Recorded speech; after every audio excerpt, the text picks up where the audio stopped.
Bob's lap if I moved over anymore. It's all good.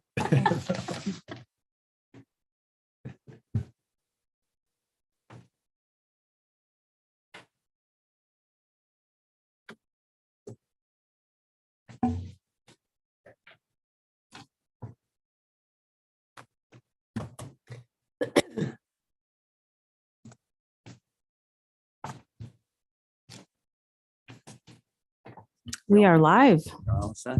Okay. I'll call the meeting to order then. Welcome to tonight's Planning Commission meeting for the City of Bowling Green. We appreciate your presence here. And Heather, would you call the roll to get us started? Sure. Mr. Earhart, Here. Mr. Body. Here. Ms. Ennis, Here. Mr. McCumber, Here. Mr. Phillips, Here. Mr. Remus, Here. Ms. Sleek, Here. Mr. Spittler, Here. and Mr. Stalter. Here. Okay, thank you, Heather.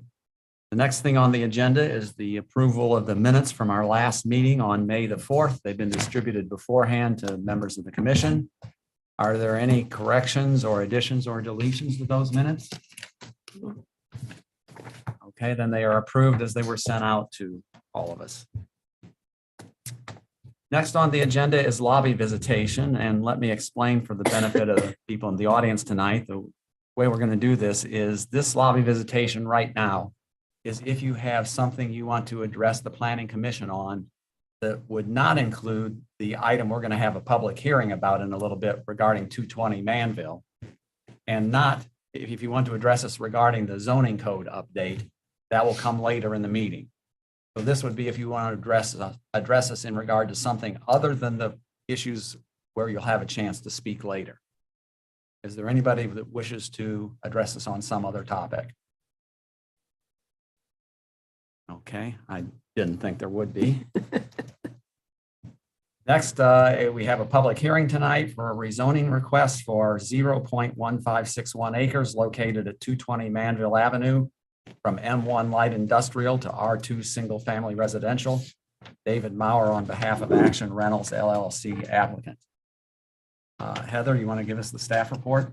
Sure. So we received this rezoning request. It's currently zoned M1 Light Industrial. He has applied for R2 Single Family Residential. It's approximately 0.1561 acres. It is technically right now a legal nonconforming use as a single family dwelling. It did have a fire not too long ago, and he is able to rebuild that, but he wishes to do that under the legal zoning for R2 single family. Again, the property owner's Action Rentals. All procedural requirements for the hearing have been met under section 150.111, which is posting a sign on the property and then advertising in the newspaper of general circulation. And then the adjoining property owners were notified by the required letter. I gave you a copy of what the M1 light industrial zoning allows. And then I gave you a copy of the proposed R2 single family zoning. Then I compared for you in a table the M1 versus the R2. So clearly the different use there is what the major change would be. The front yard differences there are pretty insignificant, side yard pretty insignificant, and rear yard is nearly the same. As far as the parcel size, it is 50 feet by 136 feet. So that's considered existing lot of record because it doesn't meet the current 60-foot minimum requirements. So that would allow a little bit of a less setback requirement. So 5 feet on the sides and 20 foot for the rear yard setback. So again, proposed use is the owner wishes to tear down that home and build a new single family residence. There are public improvements in place. An 8-inch sanitary sewer is available at the center of Manville Avenue. A 12-inch storm sewer is available on the eastern side of Manville, and a 12-inch water line is available on the west side of Manville, and there are currently public sidewalks there.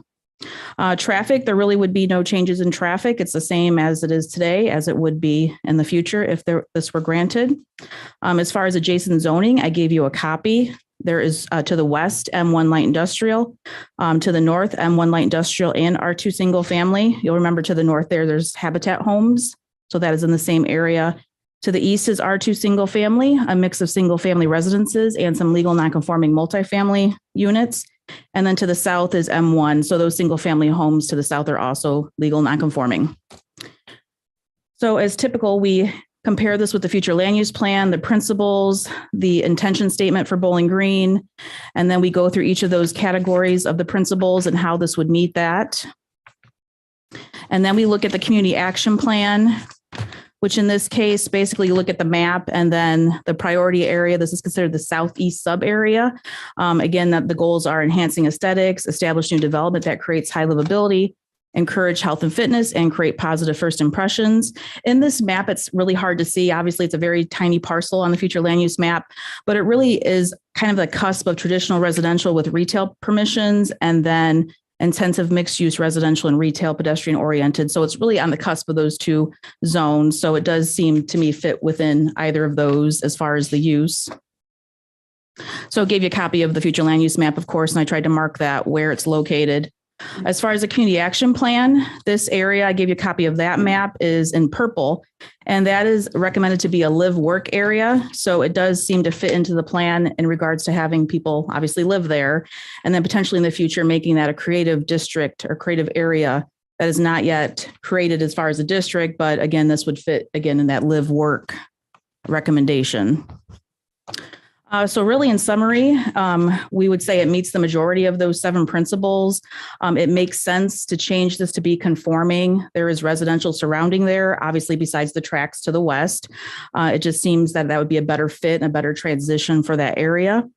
And also, again, I'll point out that the draft zoning map that we're discussing tonight does suggest that this be university-oriented residential. I don't think it would impact that either way. You're still allowed to have single-family dwellings within the university-oriented residential if that were approved. But again, just wanted to point that out to you that that would work also for what they wish to do. And then I gave you some pictures of the site. And then again, the map of adjoining zoning districts, and using pictometry, I gave you different views of the property. And then of course, a copy of the application that was submitted. So I went through that kind of fast, but I know we have a lot to get to tonight. So I'm happy to answer any additional questions about this request. And I do believe the property owner is here too. Are there any questions for Heather? Seems pretty straightforward. And Mr. Mauer, do you have anything you want to say to us? Sure. Any questions for Mr. Mauer? Okay, thank you. Is there anyone in the audience who would like to step up to the microphone and ask a question or make a comment or whatever in regard to this particular piece of property?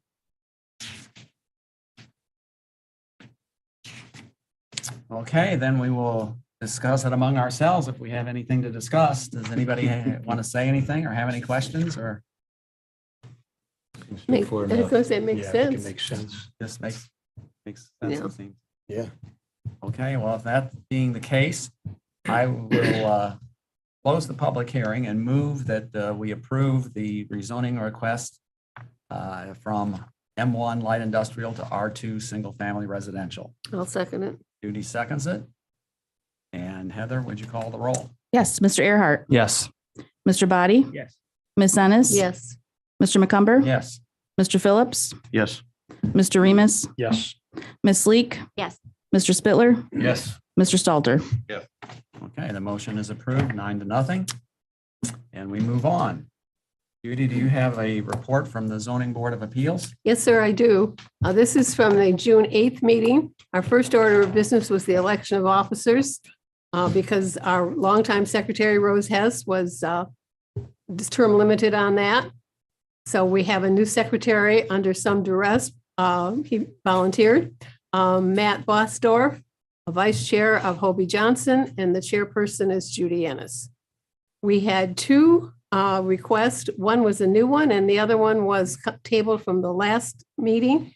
And the one that was tabled was Brian Wills, owner of Heartland Rentals LLC, requested a variance to allow the construction of a single-family residence, excuse me, on Pearls numbers B08 510 240-406-003-000 and B08 510-240-406-002-000, located on Morton Avenue behind 325 North Maple Street.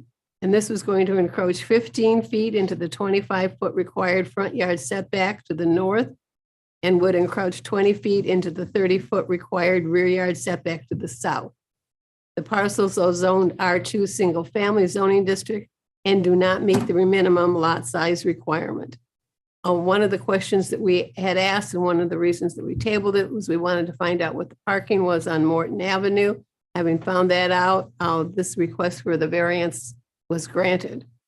The second one was Eric Boswell, 1500 South Orleans Avenue, had requested a variance to allow the construction of a 10-foot by 12-foot accessory structure, which was going to encroach 2 feet into the 5-foot required side yard setback to the north, and would encroach 3 feet into the 5-foot required yard setback to the east, and that was granted unanimously. We do not have a meeting next week. That's Okay. the conclusion of my report. Okay, thank you, Judy. Heather, did you have anything else for us before we get to the zoning code? I gave you a handout of my report, just to give you a quick update. So our permits are down quite a bit this year. I'm going to say that's likely inflation, the cost of supplies for sure. But so far we've reviewed 194 zoning permits compared to 268 at this time last year. Last year we had 15 single family housing starts compared to 10 this time last year. As far as new commercial industrial permits, we have issued permits recently or since we last had a report, Hartung Brothers, a pretty large accessory structure at 815 South Dunbridge, Unison Health, an alteration of the building at 209 West Poe Road. And then on hold is a pretty large project at Phoenix Technology at 1118 Fairview that we're reviewing for a new building. We also have Culver's Restaurant site plan, building a new building on West Gypsy Lane Road. We're currently reviewing that. And then we have a site plan for Caliper Collision, which would be a new building at 1175 South Main Street. Stonebrook Estates, their construction plans for the expansion of that subdivision. We just received those not too long ago with some revisions to review. And obviously we're into the zoning code review still, and we have a webpage dedicated to that. And then for some recent actions, City Council did pass an ordinance on June 21st, designated our first historic buildings on our local historic register. So that was pretty exciting for our Historic Preservation Commission. And you helped review that and recommended approval of the police building and then Needle Hall. And the Historic Preservation Commission is very excited that they have their first property owner that applied for their house to be on the local register at 328 East Court Street. So again, it's a pretty big deal. It probably doesn't sound that way at the moment, but it's really, we hope a domino effect for others to see the importance of that. And then I wanted to do a reminder that the city does have construction projects on the city webpage. It's a really neat webpage that you can look at projects that are coming up quickly with a timeline, the cost, where'd the money come from. And I think it's just helpful to keep promoting that and taking a look at it every so often. So I gave you a copy of that webpage and how to get there. So that's it. Thank you. Okay, thank you, Heather. That brings us to the main topic of the evening, our work session regarding the proposed new zoning code that those of us on the commission have been reviewing in pieces as we've gotten parts of it at a time and have had the whole thing now for a while. Could I see the sign-up sheet at the back as to who's signed up to speak? And I wanted to make sure we point out and recognize that Nolan is joining us from Zone Co. Via Zoom. So we Hi, appreciate Nolan being here. How many people do we have on the list, Heather? 8. 8, okay. Do you want it? You want me to read them? Well, we'll get to that in a moment. I just Okay. kind of wondered how many there were as to Sure. time Okay. allotment. I was hoping to hold the public comment down to about half an hour. So I would ask if there's 8 people that you hold your comments to about 3 or 4 minutes apiece. You can really say quite a bit in 3 or 4 minutes. I've found out over the years. So I think it'll be pretty sufficient. But we'd like to get that portion of the meeting done so we can get to the main topic of the evening, which is for the 9 of us to deliberate over a lot of different things in this proposed code. I would like to make a few comments before we start with the comments from the audience. Based on things I've been hearing over the last couple of months or so, there has been some question on some people's part as to whether, I remember the phrase that was used, is this a done deal? Has the city administration already determined what the outcome is going to be and we're just going through the motions? And I want to emphasize to everyone that is definitely not the case. I don't think anyone knows at this point what the final zoning code proposal that'll go before City Council is going to look like. I would say that I do expect that something will eventually be presented to city council and will probably be passed by city council. We've gone to a lot of work, a lot of man hours have been put on this. Onto this topic. We've spent a lot of money with our outside consultant. We didn't do all that just to end up with nothing. So yes, I anticipate that there will be a new zoning code when all is said and done. But what it will look like is still to be determined. There is no hidden agenda. It's not like we're doing this as a subterfuge for some other purpose that nobody's articulating. The agenda is to try to end up with a zoning code that is better than the one we have now. One thing that people that are knowledgeable about the current code can agree on is that the current zoning code is kind of outdated and unwieldy, and in 2022, it's just not working very well. So the agenda is to try to end up with something that's a lot better. I would point out, as you probably know, that the Planning Commission here, as we deliberate and vote on various changes and come up with a list to send to City Council, that those are just recommendations on our part. City Council makes the final decision as to what's going to be passed and what's not. My experience since I've been on this commission with City Council is that they will pay attention to what we suggest to them. But it's not just a rubber stamp kind of situation. They will deliberate somewhat independently, and they may accept some of our recommendations and not accept others and make other changes of their own. They will take a pretty fresh look at this. One more thing I wanted to talk about was we do have Nolan Nicase on the screen up there tonight, who is with us, who is largely the author of this document. I have heard some criticism of the firm ZoneCo that has helped us with this project, and I feel after a considerable review of what's gone on, that ZoneCo should not be a scapegoat in this.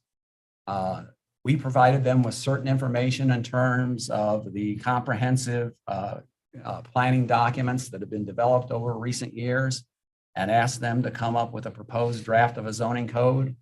And based on the information that we gave to them, I think they have come up with a very reasonable proposal. What they've come up with is not what we're going to end up with completely, but they could only come up with a proposal based on the information that we gave them to start with. And with that information in our planning efforts over several years, going back to even when I was on council, which has been a few years now, there's a lot of talk about walkable neighborhoods and integrating businesses into some neighborhoods, and some of the things that are now controversial have been talked about for a number of years. And I do feel like ZoneCo has done really a good job for us based on what we asked them to do and the information we gave them. And I think Nolan has done a particularly good job. I've been in a few meetings with him now and interacted with him, and he's a very bright young man. That's maybe more a reflection of my age than his. But I think he's put a lot of effort into this, and I'm very impressed with his efforts to date. So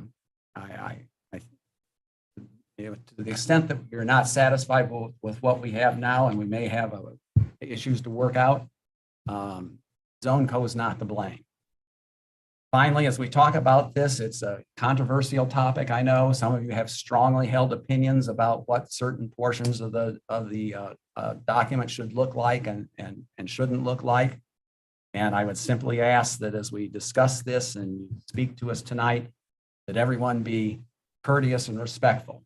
We can do that in Bowling Green. I have seen public meetings that have gotten pretty ugly at times, and I don't think that will happen here, but I want to emphasize that I will insist that everyone be courteous and respectful toward everybody as we go through this, and we'll work it out.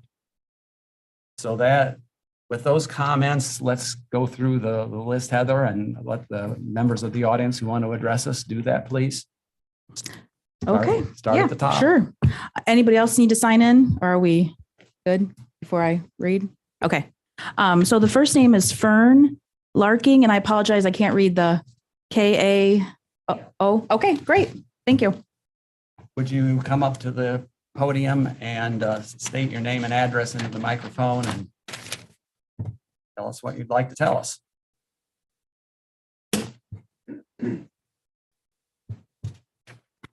My name is Fern Larkin Cable. I own the house at 114 Buttonwood Avenue in the Historic District.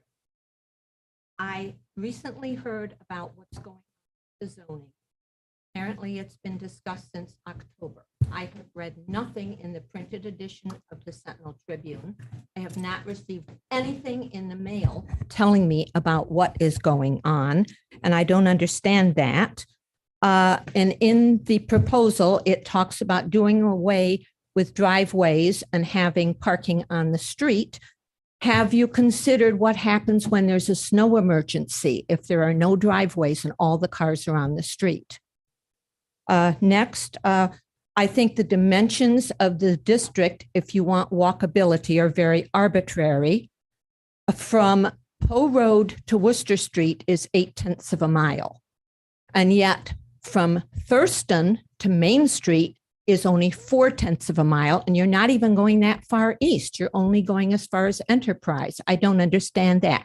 There's a little square of Conneaut that looks as if it should be in the district and is not, and I don't understand that. And what about the historic district? What about all of the properties along Worcester Street and in the area where I live? My house was built in the 1860s. So thank you. Thank you.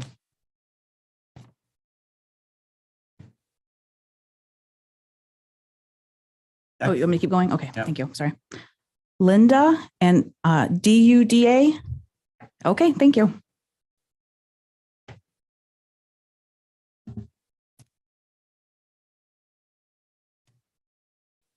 Good evening. My name is Linda Duda. I live at 442 South Grove Street, and I live in the pedestrian residential district that is in the new zoning code. I have some questions and concerns. The zoning code, it talks about duplexes and 5-foot setbacks from the right of way.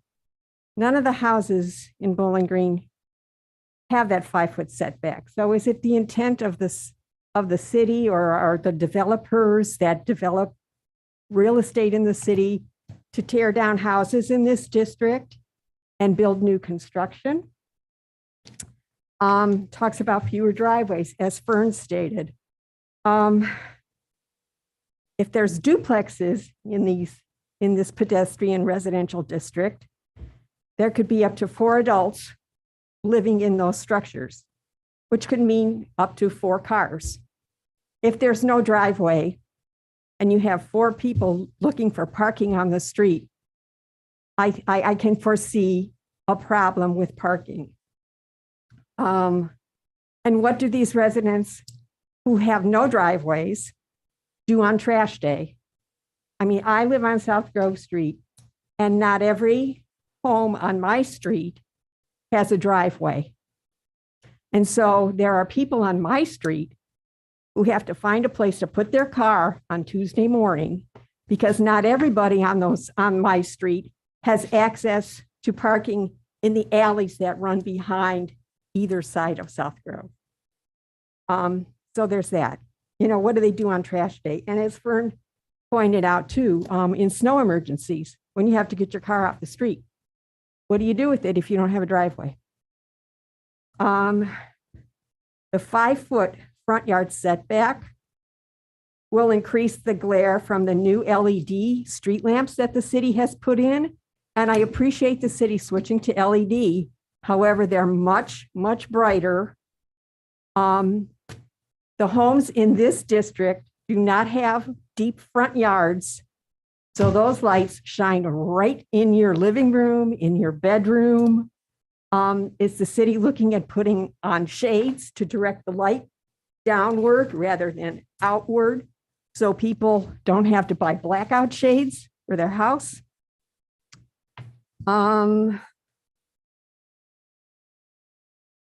As a master gardener, I'm very concerned about less greenery, less trees. That will increase the heat sink in this city.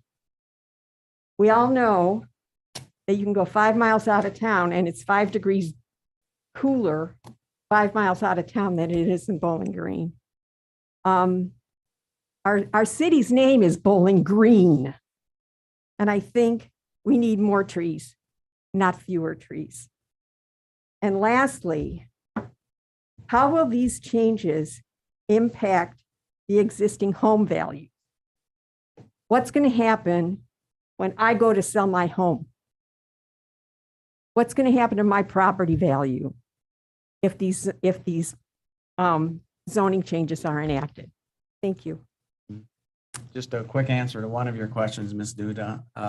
It's certainly not the intent here to tear down a bunch of homes as a result of the zoning code change. I don't see that happening. I don't think that's up for even discussion. Thank you. Ready? Peg Baker.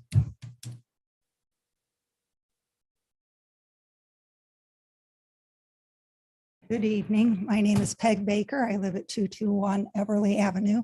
I'm in the same area as Fern and Linda, who spoke. My concern is that I don't know why you're changing it to this kind of zoning and making these restrictions. I mean, the other neighborhoods, why don't you do the neighborhoods that are on the other side of Conneaut or in Martindale or Knollwood and so forth? Why this section? The other thing is, if I can't imagine anyone living on my street or in my area who wouldn't want to obtain the continuation of the non-conforming status. I understand that you have 3 years to do that and that it's not supposed to cost the homeowner any money. But I don't understand why there would be a need to do that. I want access. I have 2 garages, 2 driveways. I have a double lot. I want to be able to use those garages and so forth. And I just want to know if I can just imagine all the people trying to get the non-conforming certificate status. And I want to know how many people in the city will be out doing that. And how will they be able to achieve that change within 3 years? Because I see hundreds of people making that request. Thank you.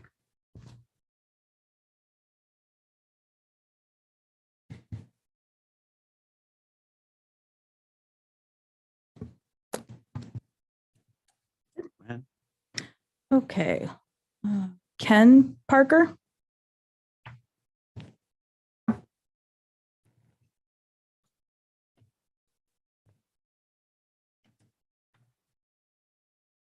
Yeah, my name's Ken Parker, 158 South Maple Street. Been resident for 55 years at that site, so a long-term knowledge of the neighborhood and stuff like that. The concern I'm having right now with the zoning proposals is the introduction of the neighborhood commercial aspect of everything, where businesses will be sprinkled in near residential areas and stuff like that, and inside residential areas where people have to just put up with a lot of situation on this. There's one that's currently going on that's been going on for 3 years. That is a non-conforming property with our current laws, and the city is refusing to enforce their own rules right now. And for the last 3 years, peaceful tranquility at my house has been non-existent while that business is running.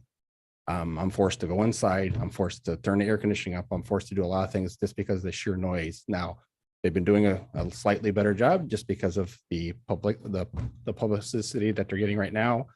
But right now they're still investing lots and lots of money in the business. And not to say that the fix is in, but the city's not stopping them from investing money into this situation. So after $500,000 being invested, are you going to go say tear it all down?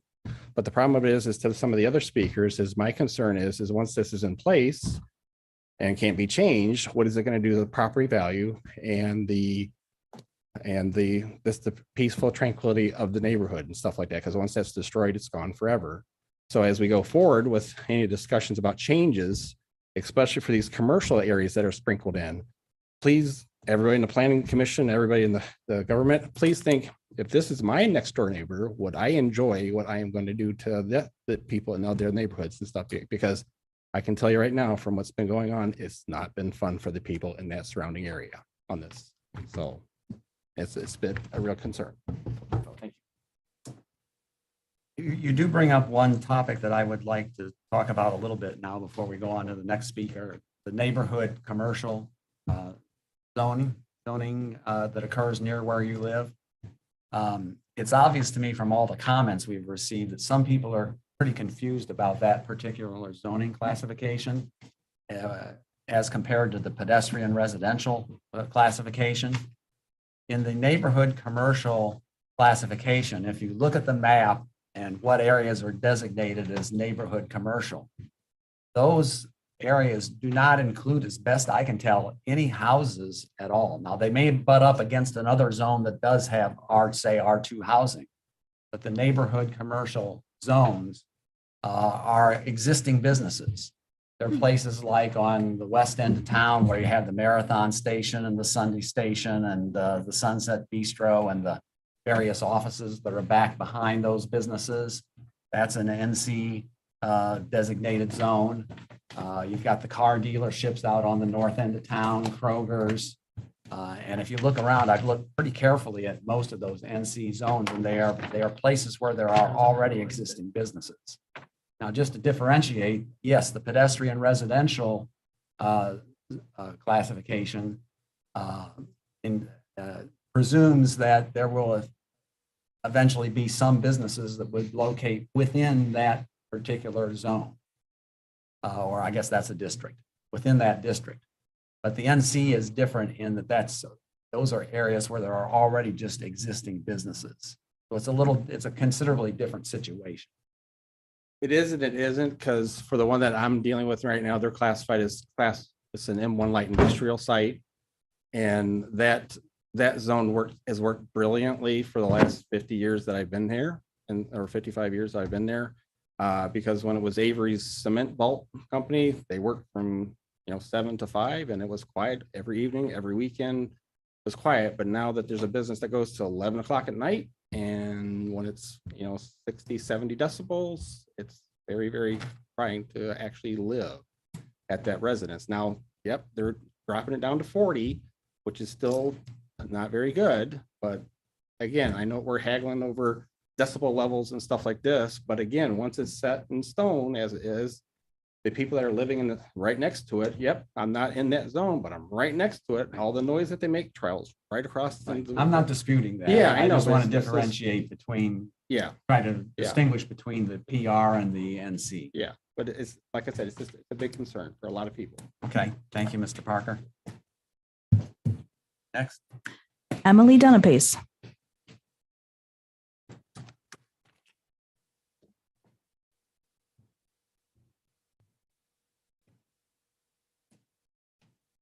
Evening. My name is Emily Dunapace. I live at 415 West Worcester Street. I also wanted to thank Nolan there. I've communicated with him a couple of times in emails, and he's always been very thoughtful in his responses. So I wanted to thank him for that. And as has Heather, I wanted to begin with just creating a little picture of our neighborhood and where I live and the surrounding area that is now going to be proposed as pedestrian residential and who we are. We are typical, hardworking, everyday people. We are families with children. We are students. We're retirees. We're professionals. And honestly, we all intentionally chose to live in this area, to own a home in this very quiet residential area with the historic architecture. It's a choice. Every day, it's a choice. And we chose to live in these homes because this neighborhood offered homes with the Victorian design, which is so unique and stately. That same quiet neighborhood provides us peace and tranquility, a place to escape. There's plentiful and beautiful and stately established trees because the neighborhood is that old. It's a gift, quite honestly. we chose to live here because it was in close proximity to schools. It's in walking distance. I would argue with you that we already have a walkable Bowling Green. We walk to downtown. We walk to the park. I walk to the store. I ride my bike all over town. That's because I chose to live where I live that's one of the reasons. And considering that we are people, the changes that are under consideration will definitely change our lifestyle and change how we live. It quite honestly will. So some of my questions, I would divide them into questions and suggestions and concerns. Starting with, is this proposed zoning, would you consider maybe approving some and not all of it? Because when I look at the map, and I'm going to reference the map multiple times here this evening, I've done a lot of homework on this and studied. It seems the homeowners in R1, R2, and R3 would be quite content with the proposed zoning. But what happens for the homeowners in NC and PR? What if we're not in favor of the zoning? How will you determine whether or not you move forward with it? Would be one of my questions. So is there, as I read the plan, I don't see any comprehensive attention to details such as regulations for the proposed businesses, that it could be parking was one that was brought up. Hours of operation. Will they be respectful for the current homeowner? Ken mentioned that sometimes the business that's right next door to him is open till 11 o'clock and every day, Saturday and all weekends, Saturday and Sunday. How many businesses can be on a block? Have you considered the density? Right now in my block, 2 of the houses that are in my block on West Worcester Street are rentals. I consider them businesses.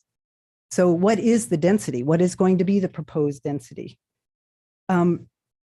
I mean, if you look at Grove Street, where there is a business right now, you see the effect of that when the business is in operation and it's a busy day for them. It definitely impacts the traffic patterns on North Grove. That's a perfect working example right now.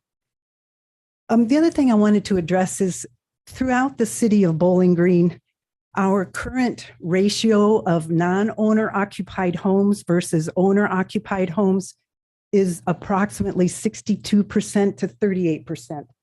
That, I hope I'm correct there. That was the ratio that was used in the recent negotiations for regulations for rentals. So if I'm wrong, please correct me, but I'm going to work with that ratio as I continue in my comments here. I'm a data person. I like to make my decisions with real live data. I'm hoping that you would consider that too, and that somebody would take the time to calculate what is the ratio of non-owner occupied homes versus owner occupied homes in the proposed R1, R2, and R3 areas broken down by wards. So that would be one piece of data. I'm also aware that some of the proposed zoning is not in all of those areas. So if that is not applicable, then of course we no need to calculate that. What is the ratio of non-owner occupied homes versus owner occupied homes in the proposed PR and NC areas broken down by wards? So my point is this: how much more burden are we asking current homeowners to bear based on adding additional businesses into the neighborhoods? In R1, R2, and R3, there's not a possibility of adding businesses there. They're essentially protected from any impact that a business would have on their homes, right in the middle of the residential setting. And of course, rentals do exist in those areas, but there's not nearly as many in R1, R2, R3 as there are in PR and NZ. I think that's the truth. The current owner-occupied homeowners in the proposed PR and NC zoned areas, the letters are getting a little squirrely there, but they're already shouldering a high percentage of the burden of non-occupied owner homes that exist in Bowling Green. And what I mean by that is reduced property value. During the negotiations, I'll just use a comment that was made by the esteemed Councilman Dennis. He did mention to us that he made the statement that the number of rentals, and I interpret that as businesses, is reducing the property values of the homes in Bowling Green. So with the proposed zoning allowing and encouraging new businesses to move into PR and NC zones, and we already are already more non-occupied residences in that area, you're asking us to accept more burden than anywhere else. It's extremely concerning to me. How is it fair or equitable? Another data question. Are there examples of cities where this proposed zoning, and especially PR and NC, has been successful? And I would like to be able to compare apples with apples. Please provide examples of cities that are comparable to Bowling Green, and especially under the similar circumstances that exist in Bowling Green with the ratio of non-owner occupied and occupied homes. Our demographics, for example, and the example of thrusting a PR zone into the middle of an existing residential area. Ms. Donapace, Yes, sorry to interrupt you, but can you wind up? I on the will. next I will. comment? I'm sorry. It seems like an experiment to me. It's difficult to imagine how they could be successful in this economy. And under the current situation that exists here in Bowling Green, unless you're willing to put it on the shoulders of the current homeowners. How will you determine if the zoning is successful? I mean, is it going to be more businesses? Does that really make us a better neighborhood, more businesses? Is it going to be more people walking? Well, how are you going to determine that? I already believe that we are a very walkable city. I'm also concerned about how more businesses away from our downtown business area takes business away from our existing businesses. Some concerns that I have. By identifying R1, R2, and R3 as zones where only homes can exist and businesses are prohibited, you've essentially determined that the value of those homes are greater than the value of the homes in our area. And what are you going to do to protect the property values in PR and NC?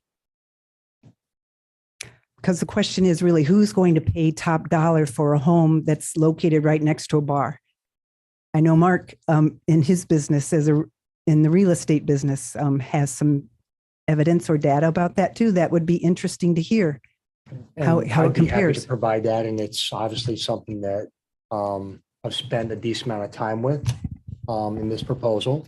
And I think that yourself and the councilman might be surprised Oh, okay, with the data. I probably know it better than anybody sitting here tonight. sure. And the property values are not automatically devalued when you sprinkle in businesses. And in the areas that we're talking about now that are already have a lot of non-owner occupied properties, they've seen significant value increases in the last several years, significant. And that's already in an area that you're saying has been depressed because of I rentals would and really things like like to that. see that So, data. yeah, If you're willing to share, I would appreciate and I that. will, and Sure. I will share that. And Thank I you. think that people in this room would be surprised that it's not as bad as the comments are made. Awesome. Very good. I would like Yeah. to see that if Yeah. you're willing to share. Sure. And then just real quick too, I just took suggestions. Have we considered taking an area like what is being proposed as neighborhood commercial and developing it? I think about this area of buildings along in my neighborhood where Arlen's currently exists. I mean, how cool would that be to be, with this industrial vibe and housing in there? It'll definitely provide additional housing and in a beautiful neighborhood right there. I also would ask that you would consider doing a trial run for PR, for example. Start small, maybe pick 3 blocks or 2 streets or somewhere where it's contained and controlled, and run an experiment for 3 years and collect data and then come back and show us what has been the impact on the homes in that area. And then also it asks you also consider at specific conditions to the proposed zoning. The things that we might call irritations, like traffic, outdoor noises, hours of operation, maybe considering conditions as well and address them based on the business. Thank you. I appreciate your time. And I know this is a very difficult, as you said, Mr. McCumber, one of the most pressing and needed and difficult things you will be asked to do. And so I really admire your efforts and your time and your energy in this. And thank you for listening tonight. And I'm looking forward to a continued conversation and dialogue and feedback so that we can find this zoning that helps all of us. Thank you. Thank you. I would say, Ms. Donapace, that adding on to Mark's comment, as I've seen most of the things you talked about tonight, I've seen in written comments you have made that have been passed on to us by Heather Saylor, so I'm pretty familiar with your feelings about the various items you brought up tonight. That underlying your comments is an assumption that any business that comes into the PR district would be a bad thing. And I think Nolan and Heather, and it sounds like Mark and myself, we don't feel that same way. I think if a business comes into the PR district, it could turn out to be not be well run or work out poorly, but it could also be a positive too. I don't think it's uniformly a bad thing. Mm-hmm. So that's a difference we have, and the 9 of us will be discussing. Yeah, that my kind of apologies for generalizing there. I also can imagine some businesses like a law office or something like that would be, certainly would fit in perfectly in a neighborhood. I've seen that done all over the United States in places where I've lived. So, those kinds of things. I also apologize for being redundant. I wasn't sure about the process, submitted these questions to the website and I sent them to Heather and I sent them everywhere I thought I knew to send. So I apologize if I'm repeating things. That's okay. I appreciate it, to be honest. Oh, Yeah. thank you. And also just, I know I'm way beyond my time. If I could just add I can speak very proudly about where I live. In my home, we are now 6 generations in this home. I just had a great granddaughter in October who will be the 6th generation. It's been in our family for 126 years. And does that make me special? No, but it does provide me a source of pride. I think every day about the people who were there before me. And then how am I going to carry this on? And Ms. Donapace, we really need to yes, move yes, on. yes. I understand. Thank you for your time. Next, Heather. Jim Evans.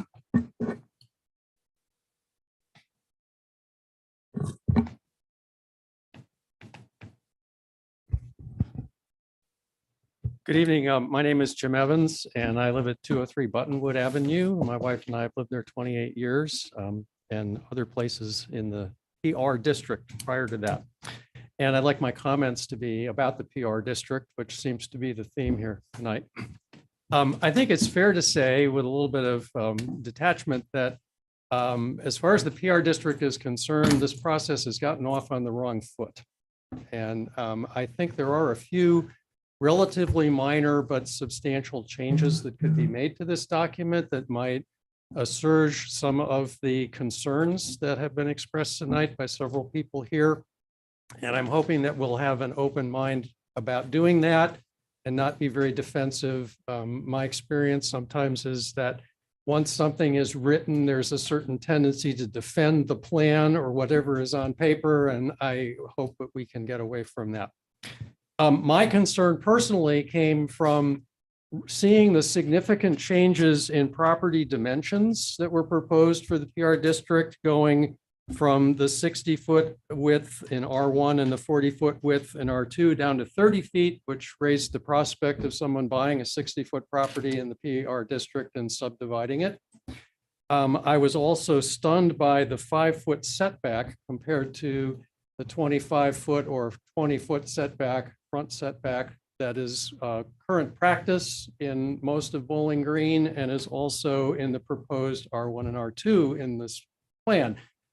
And there also originally was a provision in the plan that called for increasing the residential density to 8 residences per acre, which is essentially double the existing residential density.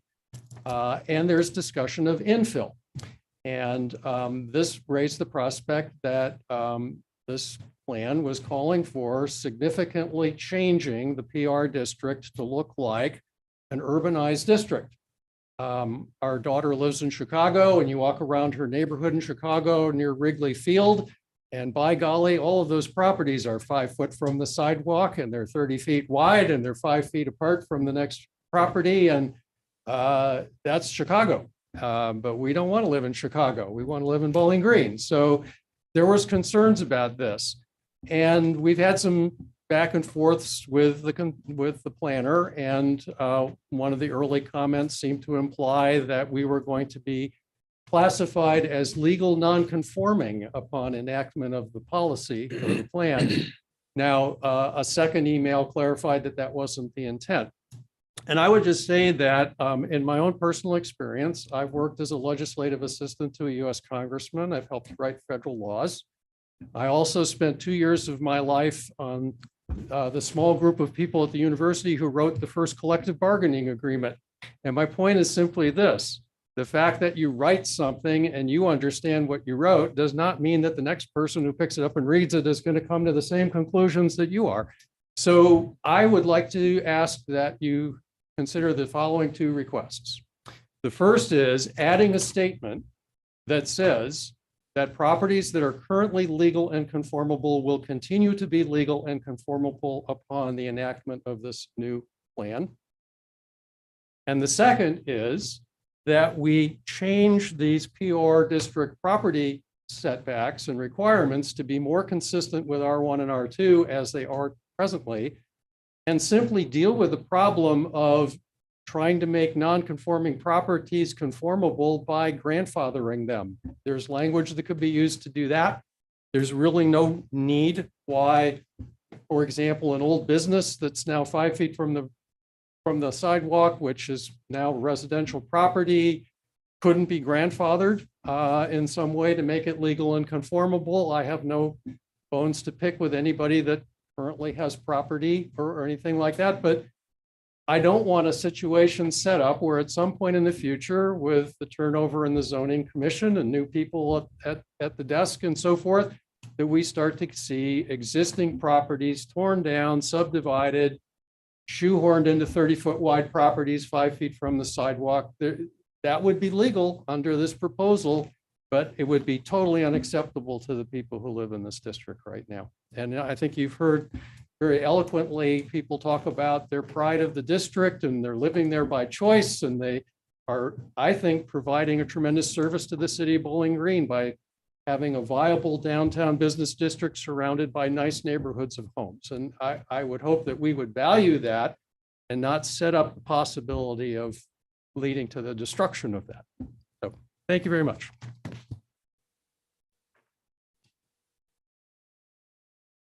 Heather? Okay, thank you. Penny Evans Meyer.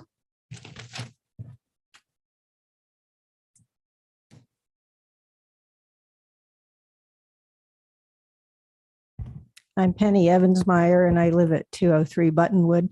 Jim is my spouse. And maybe I shouldn't take the time, since it's 2 people from 1 home. And we've kind of shared a lot of thoughts. But I did have just a couple of things to add. And I think that there's quite a number of us from this proposed pedestrian resident district or zone, because there are large changes suggested, larger than with any of the other zones or districts. And I think that kind of caught our attention, our concern. And Jim mentioned the dimensions. And I've asked, and the notes went to Nolan, I believe, and I asked about the 60 foot and why the big change to 30 feet. And he mentioned infill development.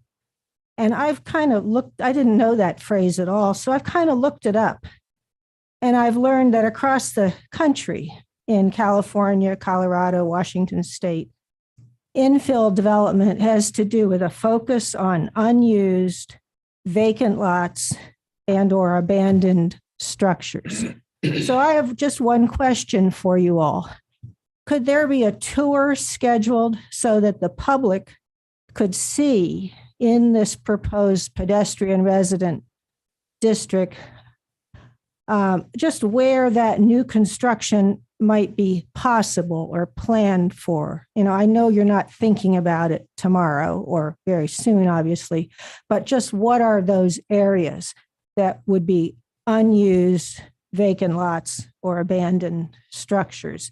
So where would infill make sense in terms of the concern that we have apparently a shortage of housing? And I know that one of the goals is looking at having more affordable housing.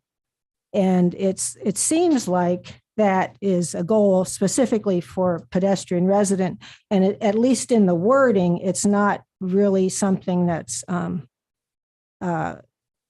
tended to, or at least not the focus in other areas, that it's definitely not in R2 or one or R2. I'm not sure about R3. I know that there's overall in the code, there generally in these 13, I think there were 8 areas called zones and 5 called districts. And generally speaking, there is language that very specifically, and using more than one word, it says that there will be some preservation of what exists. In the agricultural, we absolutely want our agricultural areas. So it says preserve and maintain. We want to preserve our institutions, our schools, our places for government, the brand new building coming. Of course, we will preserve and continue those things. And for parks, we're going to continue our lovely parks. And it's all really important. I'm glad to see that. But I just don't see that same attention paid to the pedestrian resident area. And I know it's been said before, but I just would have one more sentence, that the reason I like my neighborhood and have lived there a long time is because it is a unique older neighborhood. It has sidewalks. A lot of R1 and R2 don't have sidewalks. So that's not very walkable. Well, we already are. We have large shade trees. We have grassy lawns, gardens. We have a diversity of homes, large, small, some that are very, very old, some that maybe aren't so old. And perhaps we don't have a lot of new construction, but we do have a diversity of lots. Some lots are very small and some bigger lots. I like all of that. I love living in a diverse area that includes the official historic district. And that's all. Thank you. Thank you. And who's lucky number 8? I think I know. David Wilson.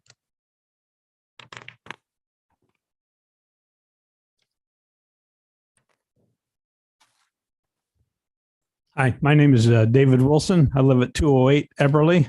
I'll be short, somewhat tactful and direct, but this is my comments. Just like to get this before the commission and go over what some of my concerns are and things for you all to consider. I'm going to read it at the end. I'll give you a copy of this. It's easier. The old school teacher in me, I'll give you something to hold on to. This proposed revised zoning code agenda and draft plan has its merits. I've looked it over. I've seen it. But the proposed RPR rezoning of the entire existing R2 district is not what we, the resident citizens, bought, own, live in, or want. This matter is dividing the neighbors in the neighborhood. Thus, the end result would be either to accept the forced social experiment changes or exit the district or even the city. We obviously have no real say in this matter or decision at this time. Sure, you, the city, will politely listen to our comments and our concerns, and then things will happen as planned, thus forcing us to take, in the future, legal steps to bring it to the public's attention, either stop it or reverse the plan and decision ultimately. It's time for the city administration, the city council, planning commission members to become responsible adults and engage their moral compass. We, the taxpaying residents, citizens, bought, invested, and moved into R2 district with the current rules, regulations, and ordinances, and deserve the privileges as we have lived in here, like you in your R1, R3 protected, unchanged districts. Just please consider letting us have what we've always had. That's why we bought here. That's why we live here. The values, property values, Mark, I know you've got some new data.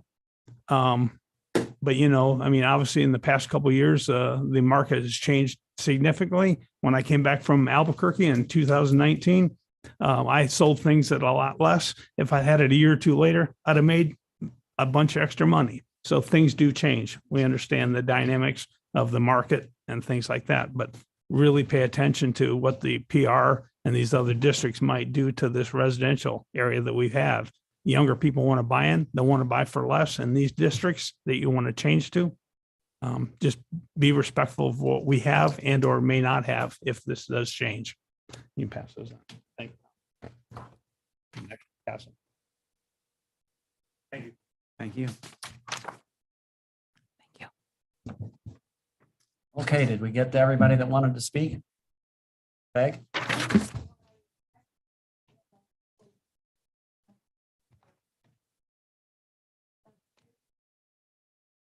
Could you come up to the microphone? We just can't hear you. We want it on the, whatever you're saying, we want on the record. I don't know the zoning all over the city and so forth, but I would think that if you would want more businesses and then homes or residences next to that area, what about, I mean, the mall area, you could work that. I mean, I don't know who owns it. I don't know anything about that. But to me, that's an area that could be developed in Bowling Green and make it better. You could make that a very walkable area with businesses and residences rather than tear apart the neighborhoods that we have right where we are when we look out these windows. So thank you. Come up to the microphone, please.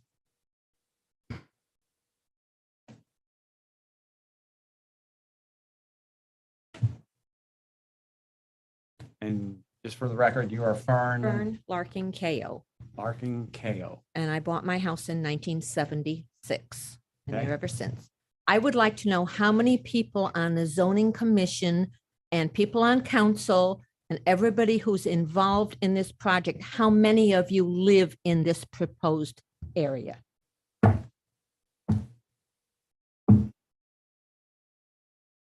Three. Thank you.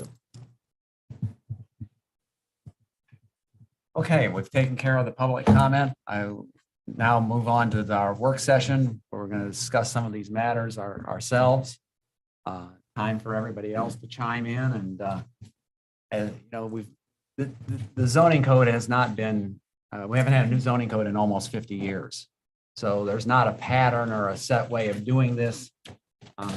I am sort of making it up as we go along here. But I thought what I would do, I'd suggest for starters is obviously the preeminent question has to do with the PR district and the potential existence of businesses within that district. So I thought that's the reason that all of you are here at this meeting tonight. And that's probably, the number one thing to address. And let's start with that and kind of work our way down to other things as we go along and at other meetings. But let's start with talking about how we feel about the PR district. The options range all the way from not having a PR district to putting various controls on it to try to make businesses that might come into the district less offensive and more acceptable. I know in some of your comments there have been suggestions regarding things like controlling the hours of operation, limiting the businesses to corner lots, particularly limiting what are the permitted and conditional uses of businesses in the PR district. I know I personally feel that that is the route to go as opposed to just not having a PR district. The whole zoning code plan changes considerably if the PR district is outright eliminated. But that is something that we could consider. I should, before we move into, Nolan, did you want to say anything at this point before we get into our discussion? Is there anything that you feel like you need to address before the 9 of us go into this? No, but thank you so much. And I'm here if you have any questions. Okay, all righty. So I throw that topic out on the table. What kinds of, what are your thoughts? I have a clarifying question I thought Nolan might be able to help Sure. with.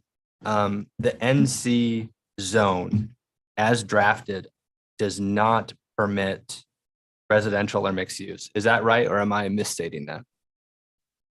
I will look that up. Just one moment, please.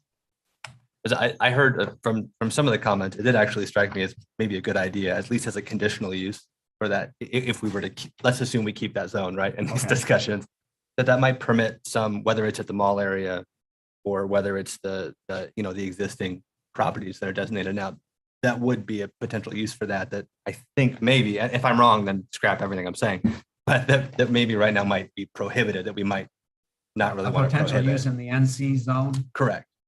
to have residential Or like mixed use development. mixed use development. And by mixed use, you mean? So I'm thinking of that, so like one NC spot I think is Maple and Pearl, right? There's that large industrial Right. building there. So, and that's just in my head. I run by it every day. I think I run by him some of the time, actually.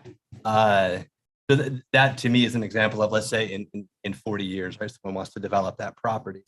That in theory, instead of just having it limited to what we have today as NC, that maybe they turn it into a mixed use building that fits in a little bit more with the residents around it. That makes sense. Okay. I think Unless that's already allowed, Nolan, and I'm just totally wrong. Yeah, I just looked up on the draft. On the current draft, the NC zone does not allow for 1 unit, 2 unit, or multi-unit dwellings. It's just commercial, Nolan? Correct. Okay, some other questions, thoughts? I'll comment Sure, to please. how you started, and certainly the PR zone it's a lot of change. And I personally feel that this is our city's opportunity to enact some positive future change. As Bob mentioned, we haven't updated this zoning code for decades. We've all seen towns and cities around us make changes.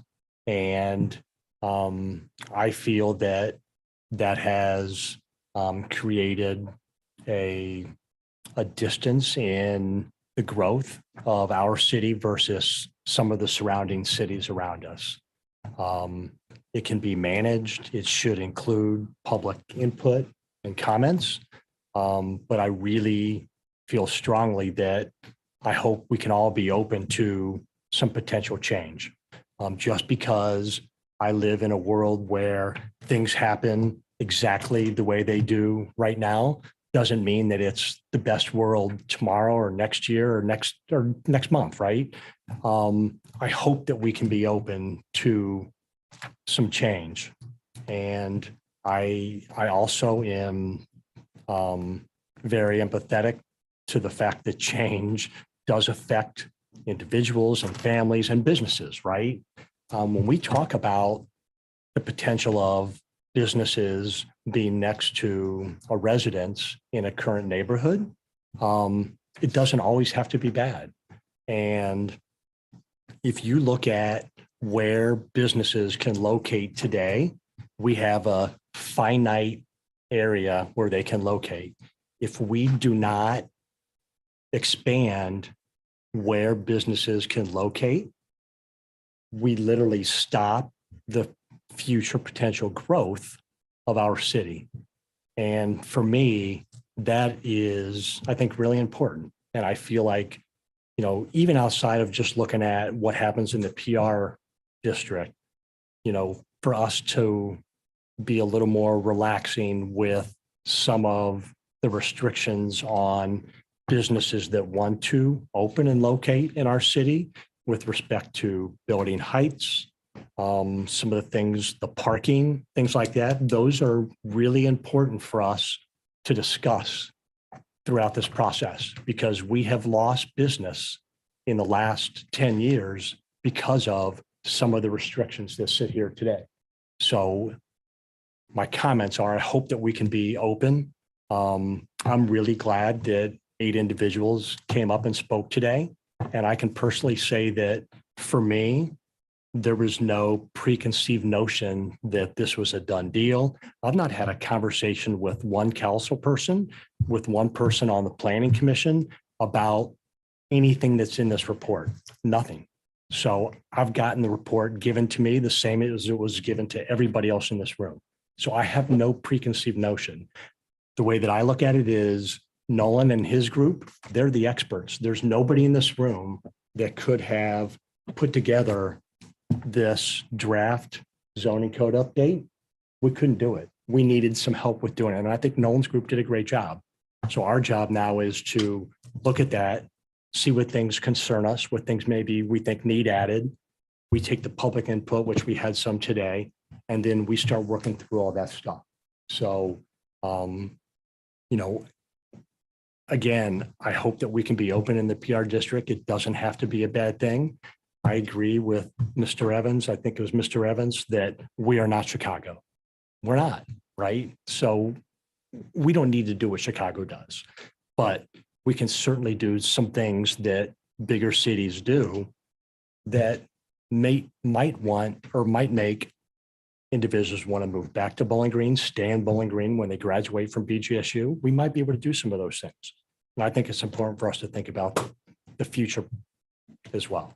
So, Okay, yeah. thank you. No, I sat on the original land use plan many years ago.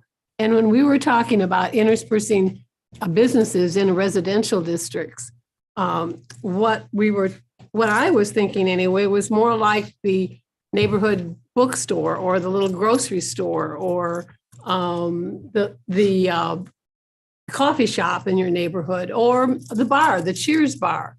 And those things we can all regulate by talking about the sound. And I believe that Nolan came back on his section 150-43 and talked about amplifying things that we can do to control the sounds. There are things that we as a city can suggest that are done that can control things such as the noise or the hours of operation. That's what, that's one of the things that we can do.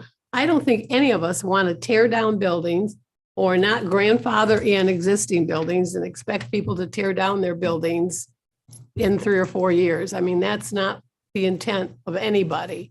So anybody who's thinking that, I'd like to put your mind at ease because that's not really what we're planning on doing. Well, we're not going to discuss it with you No, folks at this no. point. It's just the 9 of us from here on So- in this evening. That was, when we originally did the land use plan, that was the thinking that went into it. Judy, it's really expensive to tear down I know. an existing I structure know. and build something new. I mean. And the why ec- would the you do that economics- anyway? The economics of doing those things don't always work. And we grandfather in Correct. all the time. So, I don't envision property owners tearing down and then rebuilding to put in a new business or to take advantage of the 30-foot yard widths. There's going to be a lot of thought that has to go into that before somebody would end up doing. Abhishek, go ahead. Yeah. So I think we kind of have to a little bit step back and kind of, I agree to some of the questions about data and kind of thinking about things are written and it kind of does make sense because they're written. I wasn't too convinced and I'm still not convinced with the way the decisions about what is permissible in which district came about. So probably Lowell can help here to really understand why was, say, automobile was allowed in a particular district and not, like, what is like kind of research behind this? So I know it's like walkability is part of the decision. It seems to be the noise also another part of the decision. But are there some like studies done, maybe more data around that? Yeah, I mean, garage is fine in IE and NC and not fine in, say, institution. Like it does kind of make sense, but I also like some of this can be moved around a bit and a lot of things may change. That's my first argument. So I think we Right. need some, rather than just 1 or 2 articles about things which have worked, but things which work are often more talked about rather than things which are not, doesn't work, which are not talked about, right? So that's one of the things which I want to point out. The other thing which I want to kind of think about is a little bit, and I kind of forgot with the way my thought argument here. But I think, yeah, okay, yes, I got it. I think the second thing which we're going to think about is policy and implementation. They are two very different things and are two different beasts. So we're talking about policy and we are thinking that implementation will follow, right? So we want to have more walkable places and hence reduce the sizes of the lot. There will be more number of people living and then they're going to walk more. Or if we kind of create an environment in which business can come and then business can come, and then we somehow will decide amongst ourselves which will be a good business, which versus which will be a bad business, right? But we also know who's running the business can make a difference, right? So a coffee shop can be a good business if the owner is great and owner is living in PR and walking to the coffee shop, but it could also be a huge nuisance as well, right? And we're also assuming that businesses are great and we need it, but they also create certain amount of problems too as well. So could we have more policy in place to make sure that these businesses who come understand that, and we can also put them liable that, hey, this is a policy document we saw, you signed and you are there, and so you're not following it. And I think there is a little bit of the tension around the implementation part of the policy, which comes to M1 having a bar, right? That this looks fine on the piece of paper, but guess what? Now somebody's playing music at 11:30, right? So, I think we kind of have to think more deeply about both policy and also implementation and the real data driving it, right? So, okay, what is the effect of house prices, keeping in mind that we have more older houses here, right? Does that control for that, right? Having a more newer neighborhood in which somebody's living upstairs, like, I see like on Worcester, okay, so you have a business and students are living upstairs, that's great. That might increase the price of those condos, but does that control for the age of the house? Does that control for how long people have lived in that house and stuff like that, right? And we do have to acknowledge there's a sense of pride in the way people live. And I live in NC. I'm sorry, I don't live in PR. I live in NC. And one of the things which I like about it is that I live in an old house. I live on Main Street, but I live in an old house. It's lath and plaster, which was terrible to do renovations. I know I was drilling, but I couldn't hear things outside just because it was lath and plaster. Had it been drywall, I will hear everything, which is whatever. But I signed up for it and I knew it. And I think when you think about house prices, we have to be a little bit more careful here that we are comparing apples to apples here. I agree with you completely. I think especially after listening to everybody tonight, we need to figure out why this area, why was this area picked, Nolan? Because like you said, NC is only industrial, but could it be like where we try industrial and residential? Or is that strictly is the plan drafted to where NC can only be industrial? All of these people are here tonight. I've lived in my house for 30 years and these guys have tripled my years, So we need to really take into consideration, these are people who have lived here for a really long time. And we want to come in and yes, expand our city. Heck yes, I'm going to be here for a long time. But so are people who are already living here. Can we pick a different area to, I think someone had mentioned it. I'm sorry, I forget who it was. But is the area, can we test it? Can we see? Can we have the data that says, we're not Chicago, we're not California, we're not even Colorado, for heaven's sake, we're Bowling Green. So we're a little bit smaller than maybe Findlay or somewhere else, but we should really have data that says, we've done this in our city with people who have lived there for years and years, and look how it's worked. You're right, I own 2 businesses in this town, and yeah, they're in residential areas. They are, but they've always been there. These people who moved into that area knew that we were going to be there. You did not. You didn't sign up for this, so to speak, but you also want Bowling Green to expand. I definitely got that feeling, correct?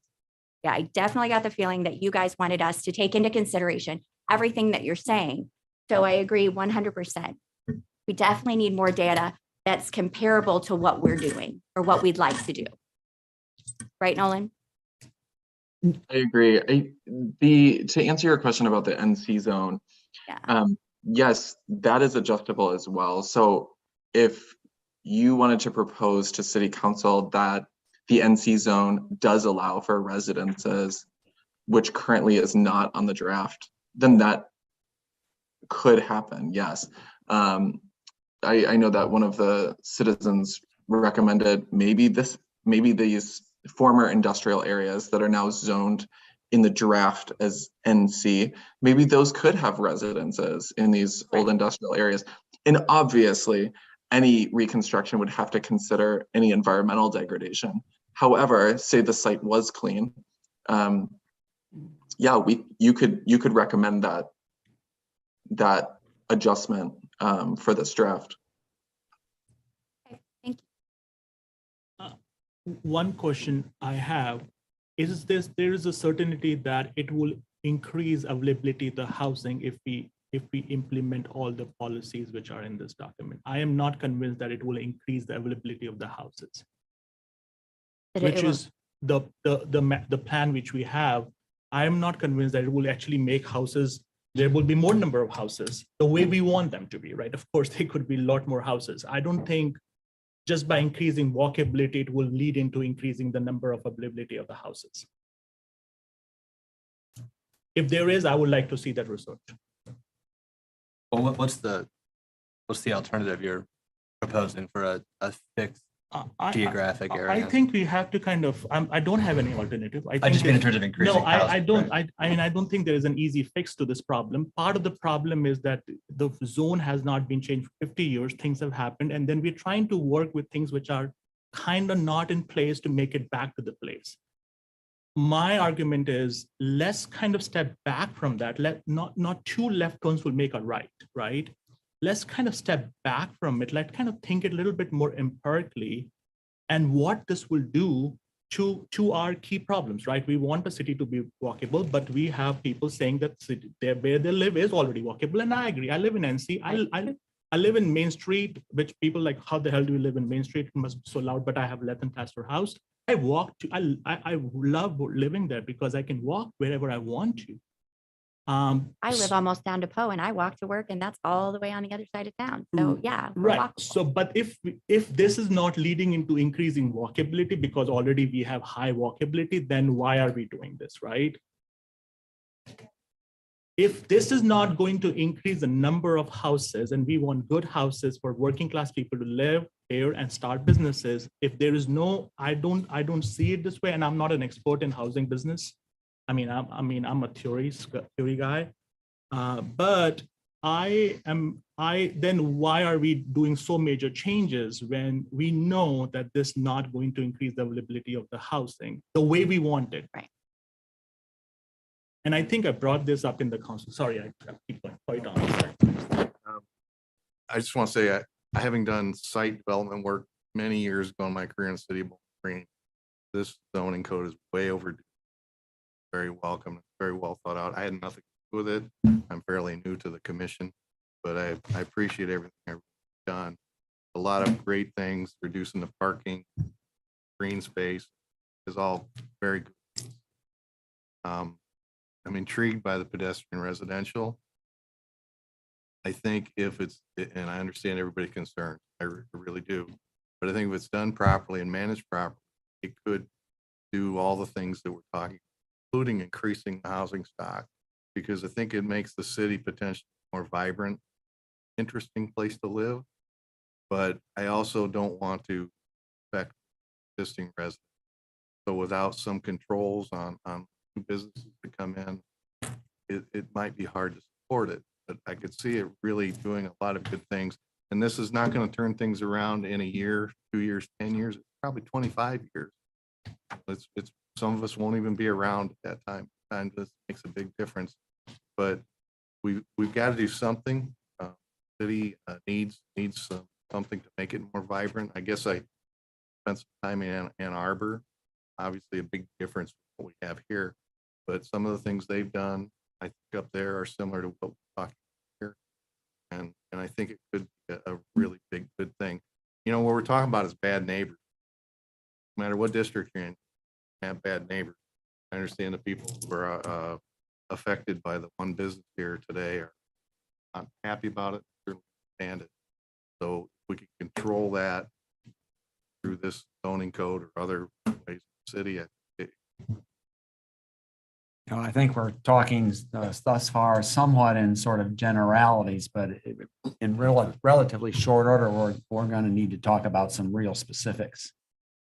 I think one of the things we need to talk about and decide on that has come up as a suggestion that I have some empathy toward, a considerable empathy toward, is taking the PR district and shrinking it somewhat from the size that has been proposed. On the south end of town, it goes all the way out to Napoleon Road. On the north end of town, it goes all the way to Poe Road. The distances east and west are not as far, but it's a considerable area. And for something that is a new venture for Bowling Green to sort of go in this direction, I think it merits certainly consideration by this body to suggest to the council that the area encompassed should be something smaller than what it currently proposed. I think we also need to, perhaps at our next meeting, go through the permitted uses in the pedestrian residential district and decide one by one what we want to allow and not allow. There may be some that are permitted that we think shouldn't be allowed. There are some that may be permitted that we think should be conditional.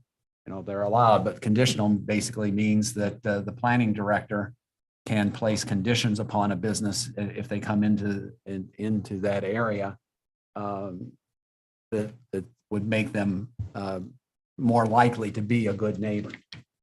So we're going to need to get to specifics, fairly quickly. Bob, I'm sorry.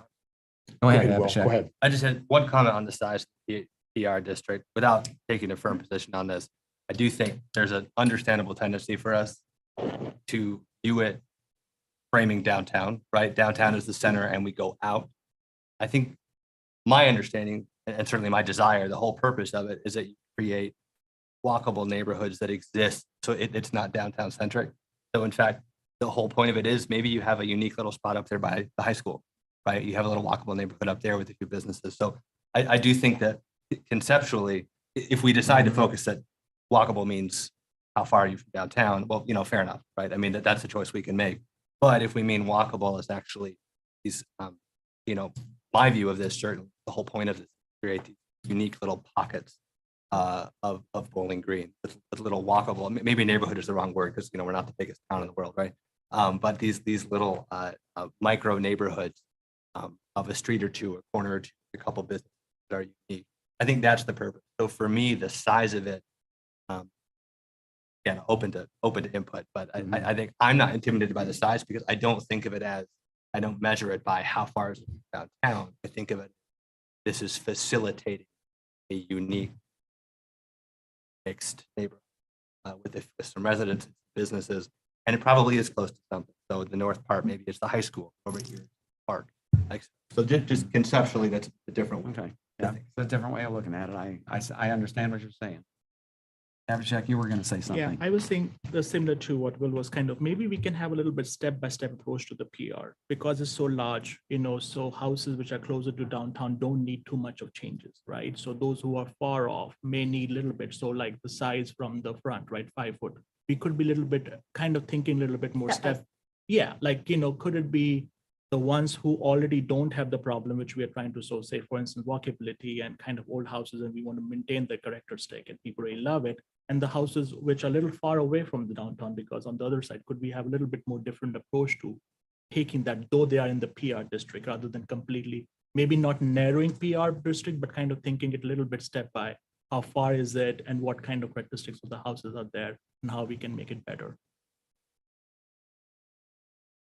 Nolan, can you maybe help us understand a little better how that footprint before the PR district was set? Was there, what was the reasoning behind how big you made that? Yeah, thank you for the question. I'm pulling up the map right now. The PR district, and I'm zooming up on this, sorry for the delay there, but a lot of the basis on the size and location of the PR district was related to the grid pattern of the streets. So whenever I think about allowing for more diverse uses, so in this case, allowing for 2-unit dwellings rather than just 1-unit dwellings, or allowing for this, which would potentially increase the density of households, not necessarily people, but households in the area. I pay attention to doing that in areas that already have infrastructure set up to allow for walkability. So a lot of places across the country are allowing for high density construction in areas that are inherently unwalkable and frankly will never be walkable.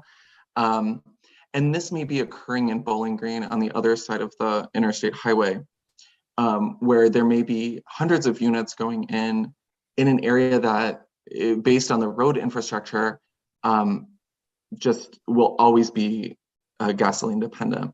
And so I was looking at that in Bowling Green, and Bowling Green actually has an incredibly nice form for a city with a centrally located downtown, the interstate highway over on the edge rather than bulldozing right through the middle of town. So it's a really great form. And I basically mapped it so that the pedestrian residential district would extend out into areas that had a walkable infrastructure, such as a street grid, and they butt up against either the railroad track or the university-oriented residential on the east side. On the north, the area becomes much larger lots, inherently less walkable. And on the west, it could be expanded more westward. That's a possibility. But the lots end up getting larger, more spread out, and the streets become less connected as you continue west. So that was the westward barrier there. And then of course to the south, it ends where the lots start getting bigger and the roads more separated. So it sounds like it was not based on the demographic of owner versus non-owner occupied properties. And that is I correct. asked that. I mean, specifically, Emily brought that up tonight. And my question would be, in a district like the PR, is there more success in those districts if they are owner occupied properties or if they're rentals? Or is there no data from your experience to know whether that's better in those areas or worse? And what do you mean by success necessarily? So what I mean is if we've identified a PR district, and in that PR district, it's got the same ratio that Emily said, that 38% of the homes in that district are owner occupied, and let's say 62% are used as rentals. Does that district, is it more successful with that kind of a ratio, or do we not know? Then a different level of ownership. I don't know that information. It would be great to know that information, but getting that information would be difficult. We'd also have to know. Do you think it even matters? Do you think it even matters? No, and that's something that I was questioning. And Emily and I have had some back and forth conversation through email. But that was one of my questions was, why are we asking that question? So something to think about in this area that's now proposed to allow 2-family dwellings or 2-unit dwellings is that it would allow existing structures to be internally subdivided. So say you have an existing 2,500 square foot home that could be subdivided internally into 2 1,250 square foot units. And it would allow somebody to enter the market either as a renter or as an owner in a more accessible way. So maybe somebody graduates from Bowling Green State University. They want to stay in Bowling Green because they now have a piece of their heart in the city and they want to stay there. But how do you get into the housing market? There has to be things that are available that are sub 150,000 or sub 200,000 to allow somebody who's young, maybe it's a married couple, to get into this housing market. And so by allowing some smaller units, which come about when you allow for duplexes, you are allowing people to step into that door. You're allowing them to stay maybe in a community that they want to stay in versus moving back into their parents' home. I don't know the up-to-date statistics on millennials living with their parents. And really it's not millennials anymore, it's merging on Gen Z, but it's the last I checked, it was the highest that it's been since the 1920s or 1930s. So there's a lot of people that are forced out of the housing market because things aren't accessible to them. So this is an attempt to allow some accessibility and recognize that people aren't necessarily living with 8-person families. A lot of people are living alone as single people. And so by allowing homes to be internally subdivided, that could offer some options for them, either as renters or as owners. But regardless of whether you are a renter or an owner, you're still part of the community. You are still somebody who is shopping, spending money, supporting sales taxes. You're employed potentially within the city limits, and there's employment taxes. And and maybe you live in a duplex with your landlord. Maybe you don't, but you're still a member of society and a member of the Bowling Green community. In an effort to move the ball forward a little bit, do we want to discuss anything in the PR tonight as far as the uses, permitted or conditional use, or other regulation, or geographic? I mean, I'm prepared and fine with that. Pick one and roll. Let's go. Okay, let's look at the permitted uses under the pedestrian residential district then. At that comprehensive use table on page 41 starts. The only thing on the first page that is permitted is the adult group home. Some of these things you've got to look at the definition to see exactly what that means. I think if I remember right, the adult group home says it can have up to 16 people. If I'm thinking of the right. You're right. Yes, Yeah. yes. Yeah, 3 to 16 unrelated adults and may provide supervision and personal care. Is that something that we want to have as permitted or conditional or not permitted at all? It concerns me a little bit, a place that would have 16, if they have 16 people, that's a lot. Yeah, well, in 30 years, 6. Ever. Mhm. Is it happening anywhere? Some Not of the in the adult group same- homes no, that not in are, the same home. No. The home, like, the homes have been on the same property, but they're different, like, there's 3 different homes. Well, like, etc. You know, there's a group of home, like a group home here, and across the little area is another group home. And each have 8, but they not. But they're large. Size. does it make sense to look at the definition. Yeah, Yeah. definitions will have That's to, correct. yeah. The use- definition. I'm going to step in here a minute because I think you have to be very careful with adult group homes that are licensed by the state of Ohio. Right. Yeah. They need to be integrated in our community, No, and that's by law. So I'm just saying, the definition, I believe, comes from the licensure requirements from the Oh, they're government. So I saying just want to be up careful to- we're messing with certain things because, again, that's got to be there by law. Right. And we want them in areas that are residential to Right. be Are they integrated. saying So. up? Yeah, from 3 to 16. From 3 to 16. Okay, well then that must be one of their codes. Yeah. Because I don't. There's an adult group home, 3 houses from where I live, and I'm pretty sure there aren't 16 people No. there. 4 to And 8. it has caused no problems. Yeah. So if it's up to 16, I just, yeah. I would- You think that number 16, the 3 to 16 comes from the state, Heather? Maybe I believe it does, and I believe that's our current definition. Yeah, I think- I would not have come up with that number arbitrarily. And That again, I probably could comes see from that state statute. in like in a facility where, I don't know what I'm trying, for lack of a better word, like. You need more space, but either way, yeah, it's in pedestrian residential, it's in every residential, it's gotta Gotta to be there by Yeah. statute. Yeah. Right. No. Okay, so we leave that one Well, we alone? can't mess with that one. Yep. Okay. So I had 2 proposed items on here, the accessory dwelling unit, to make that a conditional use.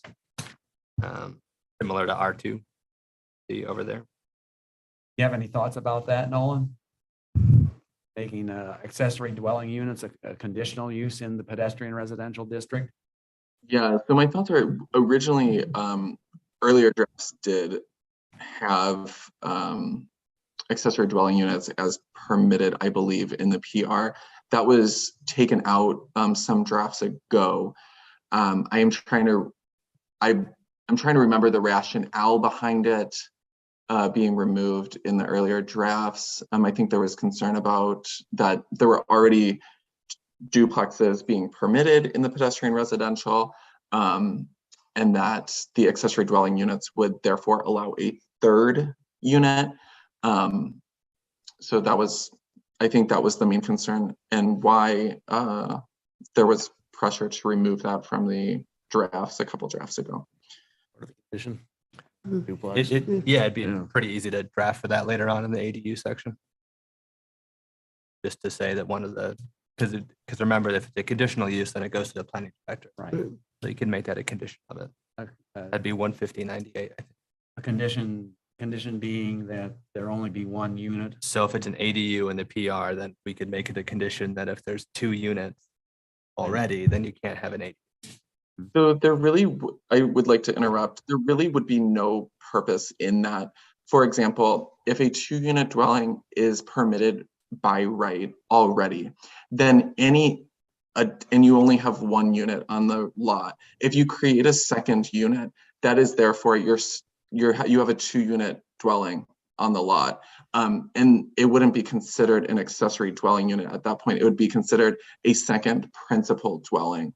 And is permitted by right. So there would be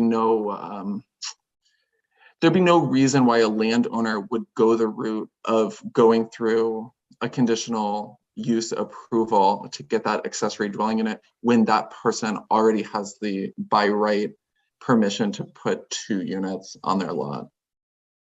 So I think, Nolan, the idea is if they already have 2 units, so let's say you buy a duplex, you rent it out, you live in the other one, and then not that this is on my mind, but you want something for your parents, right? And so then in that scenario, I own them both, I rent one out, and then I have my parents come in. I think we're saying in that scenario, this is prohibited, which I have my own, thoughts about, but that sounds like that might be what. You were saying That's as a third unit on the lot. Correct. Right. Okay. Correct. Okay, I'm sorry, I didn't understand that. Generally speaking, I think it should just be a conditional use and that, the planning director has discretion and that's when you fight about it, right? But for like this scenario I just described, but. Okay, so we're talking about allowing accessory dwelling units in the PR district, places where there is only 1 dwelling currently. And we would eliminate the possibility of the accessory dwelling unit if there are two dwellings on the lot already. Yes, yes. You can appreciate the comments from some folks here and how these used to be just I think R2 right now. Am I remembering that correctly? R1 and R2. And that we would be otherwise, treating them differently if, say, someone like me bought a house, the house I'm in right now, right? Where today I could build one, for my folks in theory, and then once this passes, I couldn't.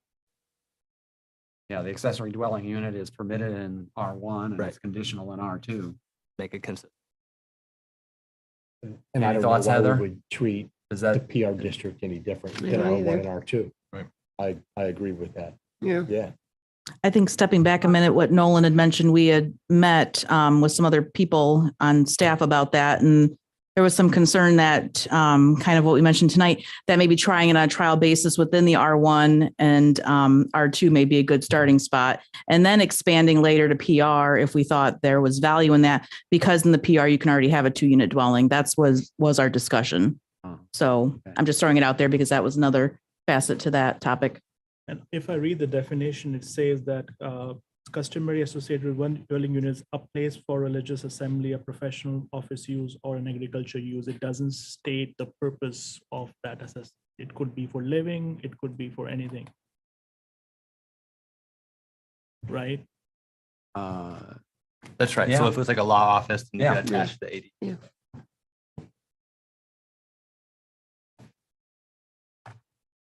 So well, one could rent it out, create another place and could rent it out as well. Or it has to be a family member living there.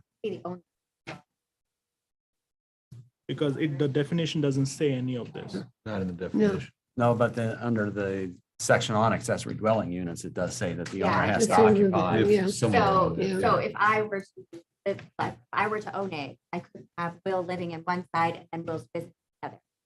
Like I have to occupy it. I have to occupy one of the dwellings. But Yeah. I could live in one side and have Will's law firm in the other side. So I think it's confusing because it's not highlighted. So on page 50 under J, it says specific use regulations for accessory dwelling units. And that's where you'll see all the conditions. So we got to be really careful as we go through this because it's happened twice now that we're talking about the uses and then we start talking about the definitions, which makes sense, but we got to, those are separate things. So we definitely need to dig into the specifics of ADUs, right? But that's a related but separate discussion to what are the areas we allow. So you're saying, Right now, let's talk about decide where to allow them. whether or not we're Exactly. gonna Yes. allow I'm saying the allowing them to work out accessory, the specifics. accessory Yeah. dwelling Yeah. in the Right. PR. And then if we want to deal Revise with the the uses Right. of an accessory dwelling, that's a separate discussion. Correct. You're keeping that list for a subject session. Even Oh my gosh, he has a whole notebook over there. I know. Okay, Is- well, I mean, I think we've talked enough about this. You want to vote on it? Whether to put a conditional use for accessory dwelling units on the PR district?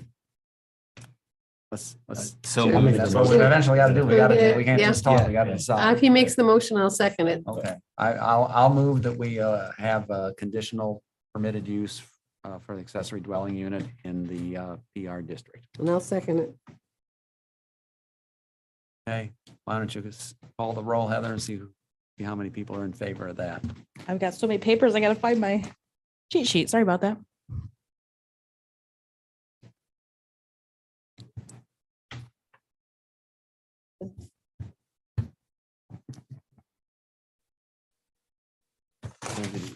Okay, thank you. Mr. Spittler, Yes. Mr. Stalter, Yes. Ms. Sleek, Yes. Mr. Remus, Yes. Mr. Phillips, Yes. Mr. McCumber, Yes. Ms. Ennis. Yes. Mr. Body, Yes. and Mr. Earhart. yes. Okay, that will be our first recommendation to the council There we is go. that one. It's got something- Yeah, we got one something on thing the board. done. That's good. That's good. I had, it was kind of a question, honestly. It's artisan manufacturing. Nolan, I thought this was interesting that this was excluded here. I'm not a big artisan manufacturer, right? So I don't feel strongly about this. I put a question mark as I noted some of the similar areas that it was permitted and thought when I read the definition, I wasn't sure. It felt small scale, like jewelry. I thought of some related little stores, and that felt like a PR type business we'd want to promote. That was kind of my thought of putting That's it what it here. is, yeah.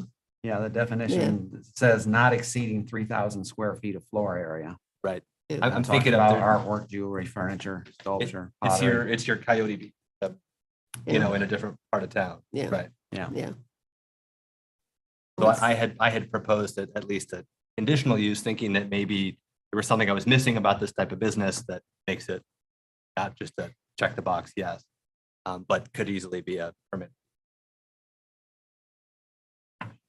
Anybody else have thoughts about that? Could we ask Nolan why it was excluded in the first place? Nolan, what do you think about artisan manufacturing as a permitted use?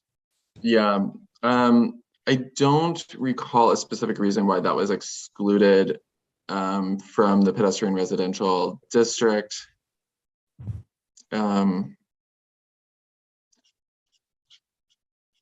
Yeah, I don't know. Yeah, I'm sorry. I don't know that there was a specific reason why that was excluded, other than potential deliveries that may need to happen. So in thinking about this area, I did not want there to be the need for deliveries with large trucks.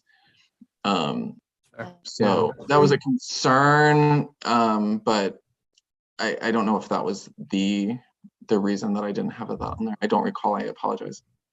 I don't think we talked in depth about this, Nolan. I think this is one of those uses that we wanted to use to help modernize the zoning code, because this is a feature of several downtowns that have been redeveloped where someone can look in a storefront and see someone making soap or lotion, and it attracts them into that business. And then they go buy a coffee, and just a unique type of use that our zoning code does not address.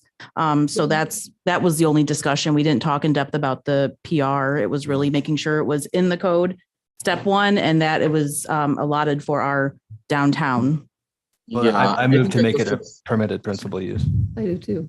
Conditional or just permitted? Let's just make it Permitted. permitted. Permitted. I just Yeah. go with permitted. Okay.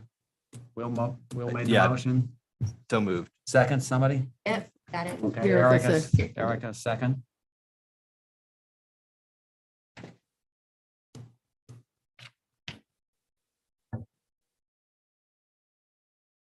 Go ahead and call the roll, Heather. when you're Yeah, be ready. patient with me. This is not my normal job here. Got a lot of hats tonight that Double duty. I did not plan for well. Okay, so let's see. Mr. Body, Yes, but I want the language to be worked on. Like the definition. The definition. We'll come Yeah. back to it. We'll flag it and come back. okay. Mr. Earhart, Yes. Ms. Ennis, Yes. Mr. McComber, Yes. Mr. Phillips, Yes. Mr. Remus, Yes. Ms. Sleek, Yes. Mr. Spittler, Yes. Mr. Stalter. Yes. Okay, got two on the board. Now I got one in the other direction that I had noted beforehand. On the next page, page 42, cemeteries. I just can't see a cemetery in the pedestrian residential district. Gosh, we literally just said that, Bob. We literally.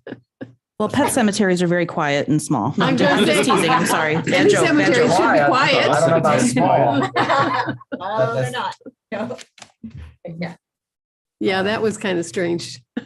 So I would move that we eliminate cemeteries. Yeah, I would go along with that. Correct. Okay, you made a motion. Sorry, I'm paying attention. And then Judy, Yeah, you, I second that, yeah. okay. Remove from PR. Right?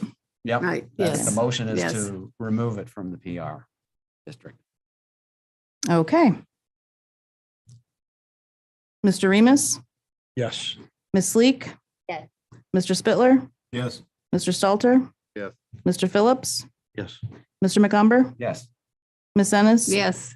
Mr. Body, Yes. and Mr. Earhart. Yes. No cemeteries in the PR district. Here is one, I'll add, I've got another one ready for you.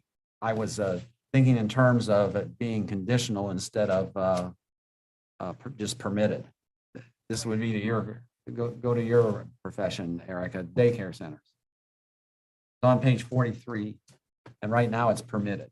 I would just suggest that we consider moving it to conditional. I could see a daycare center possibly not fitting in some neighborhoods, some streets, some areas. I agree. Definitely. I would do conditional. I wouldn't pick. Right. No, I I would think definitely- conditional would. Say conditional. Okay. Did I hear a motion? I moved to Okay. change daycare centers to conditional. I'll second. Erica seconded.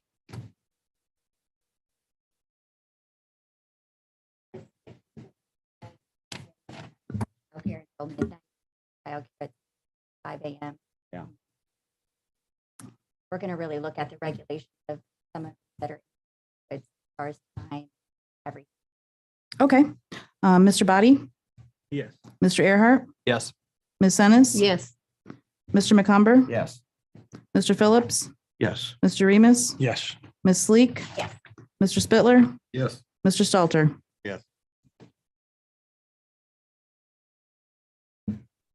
Okay. I sort of skipped over a page there. Let's go back to page 42, where we eliminated the cemeteries. There are also conditional use for bars or taverns, and then permitted uses for, you see, 1, 2, 3, 4 other things there. Anybody not okay with any of those? I would certainly want the bar or tavern to be conditional. Conditional, would too. yeah, Yeah. yes, that has to be For sure. conditional. But it is. It is. It is. And, this is where at some point we should have a discussion, was brought up. If in the PR district, you allow one bar, maybe we limit how many can be in Yeah. a specific Yeah. area, whether it's a block or a street or Mhm. whatever the section area is. Or maybe the liquor commission would limit. Maybe Oh. we talk about limiting how many Yeah. Right. you have Yeah. in a specific area too.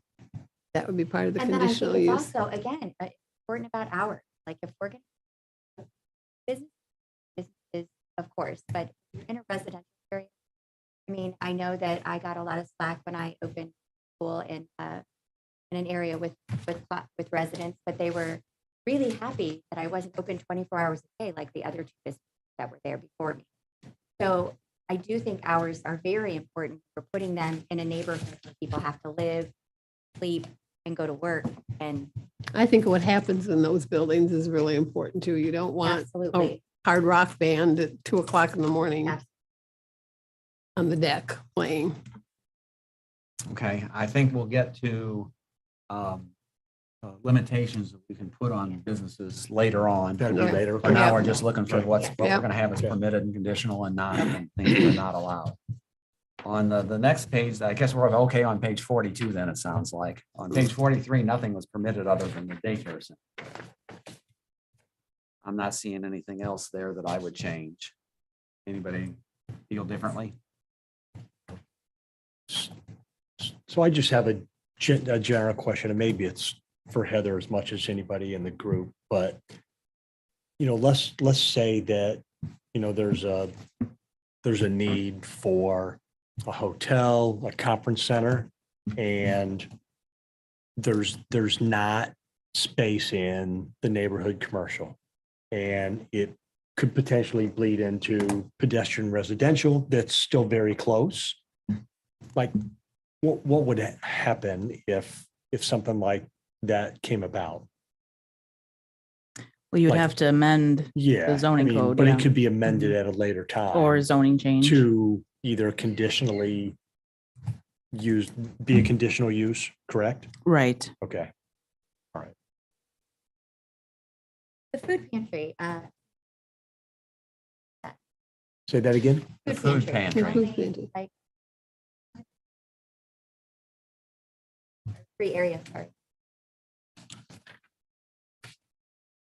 Maybe just to flag it, to circle Flag back it to to, look at I later. think it was Yeah. one that I know, I just don't know much about that. Yeah, frankly, I and it do. seemed I know about food pantries, but Limiting. right, it very much so did, but it could also be because like campus ministry or churches or, like Right. campus ministries, it sort of could go along with that, and that is out. So I guess, I would just say that, again, Nolan and I talked about what's missing from the code, and food pantries wasn't addressed at all. Oh, So okay. I don't think, honestly, we gave it much thought, besides we've got to get food Right. pantry in there somewhere, so it's Right. addressed. Yeah, I feel like there should be a little more. I'm thinking, what kind of concern would there be with a food pantry? Maybe it'd be the amount of traffic. Traffic, I was the going to say, I amount of think traffic could be the concern. Yeah. It could be an elitist argument, and I'm not making it, but I'm just saying it, that you don't want certain people in your community coming and picking food. Yeah. Though I Yeah, I Yes, understand that's you, fine. yeah.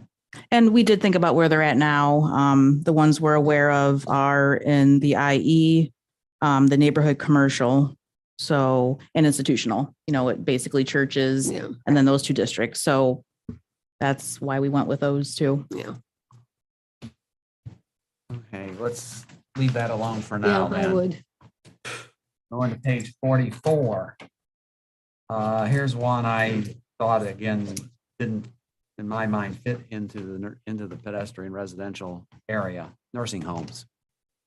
Just because of the size. When I think of a nursing home, I think of like Bowling Green Manor. Spent 12 days there one time. It was a long 12 Seemed like days. a It was lot, long seemed like a 12 days. lifetime, right? That's what happens when you have a knee replacement that goes bad. But I thought of that as a pretty big usage within that area. Within a It's just residential size area. In a residential area. A lot of delivery trucks, a lot of traffic. A lot of ambulances. I thought it was just something that was basically too big for that. Where Anybody else? else? I guess if you look at the nursing homes currently, Woodhaven is not as heritage out. Kind of. Yeah. That's exactly, ominous space on names, but, Bowling Green Manor. Green Manor, sure, And the new one What that's about the being built one- out in Dunbridge. right. Yeah.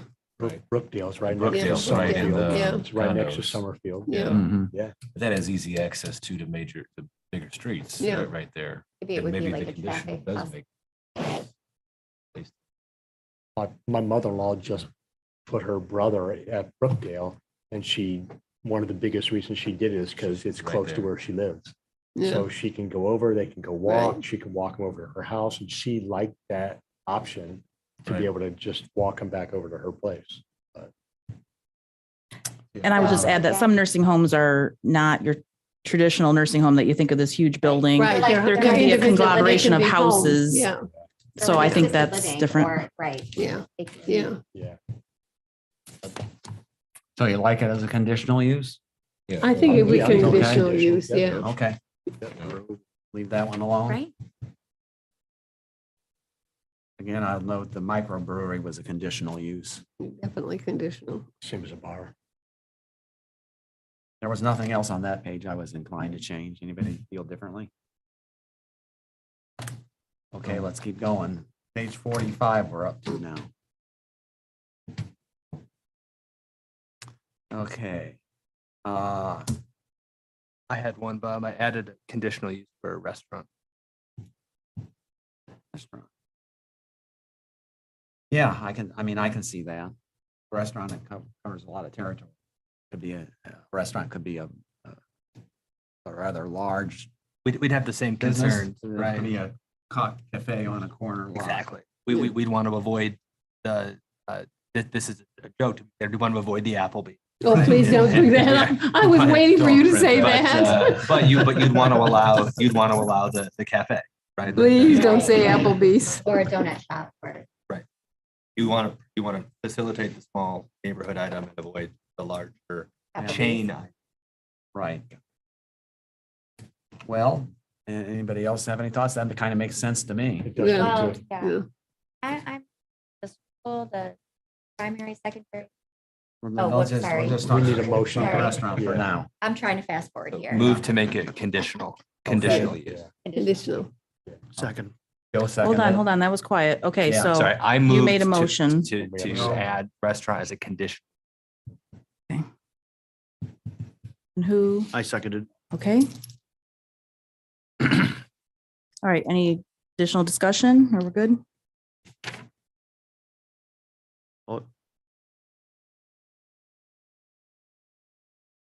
Okay, Ms. Ennis. Yes. Mr. McCumber. Yes. Mr. Phillips. Yes. Mr. Remus. Yes. Ms. Sleek. Yes. Mr. Spittler. Yes. Mr. Stalter. Yes. Mr. Body. Yes. Mr. Earhart. Yes. Okay. Sooner or later, one of these votes isn't going to be 9-0, but so far, so good. No, I just had concerns about the size of these, but it's conditional, so I guess Yeah, that's quite large. right. Can I interrupt, please? Yeah. Yeah, so one thing that I want to draw attention to, and I understand that there's some ambiguity surrounding it, and so I actually recommend to myself / you to recommend to council, who will probably recommend to me to clear some stuff up, is related to corner store. And if you go to page, let's see what this is,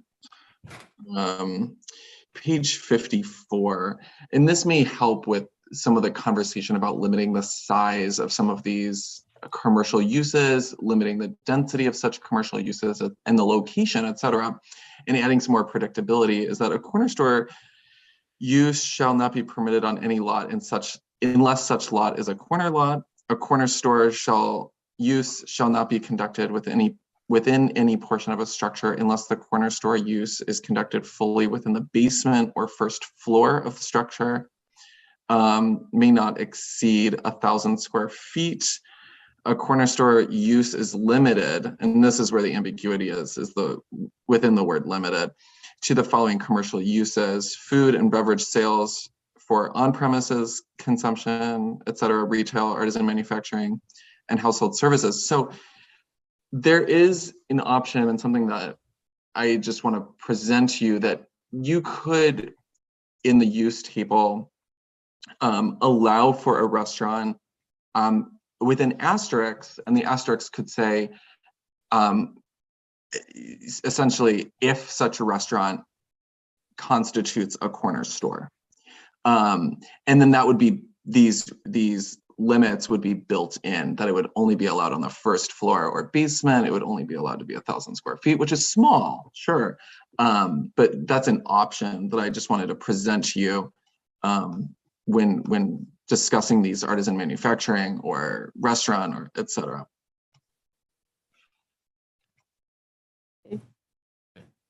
I appreciate that, Noah. That's helpful context. I don't want to do that for this, but I wouldn't want to limit right off the bat. It's already conditional use. And I think that's and the good conditional enough. use could Yeah, be, I think we that's can good do that enough. later. Okay. Yeah. I just wanted to present it as Thank an you. option. Yeah, no, thank you for saying that though. Okay, something I had flagged, retail sales and retail services. I was inclined to make both of those conditional rather than permitted. Yeah, I had similar thoughts. Yeah, I think conditional. That would covers a work lot for of them. territory Yeah. to me, retail Yeah, sales it does. and retail services. And if you look at the definitions, that still leads me to the conclusion that it covers a lot of territory. But just to outright permit it. It needs to be didn't- conditional. I thought that was going too far. I mean, retail sales just says the sale of products from the premises to the general public. It could be any kind That of a could be- product that and could you be wouldn't about want that. Right.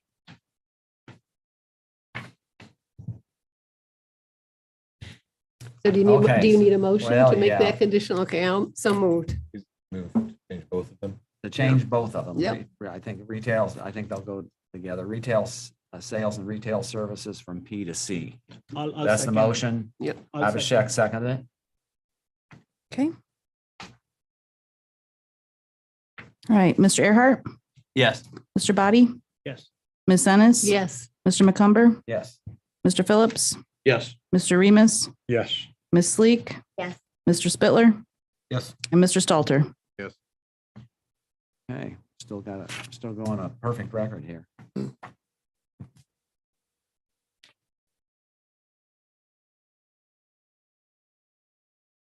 Let's discuss this one a bit. I don't know if I particularly want to do anything or not, but I was a bit concerned about rooming house or boarding house. I'm looking at the definition as to what got me interested there. And at the end of the definition, it says a rooming house or boarding house has no more than 12 bedrooms. That frightened me. 12 bedrooms. That's not like an apartment. Now, could that have anything to do with state law, Heather? No, No. no.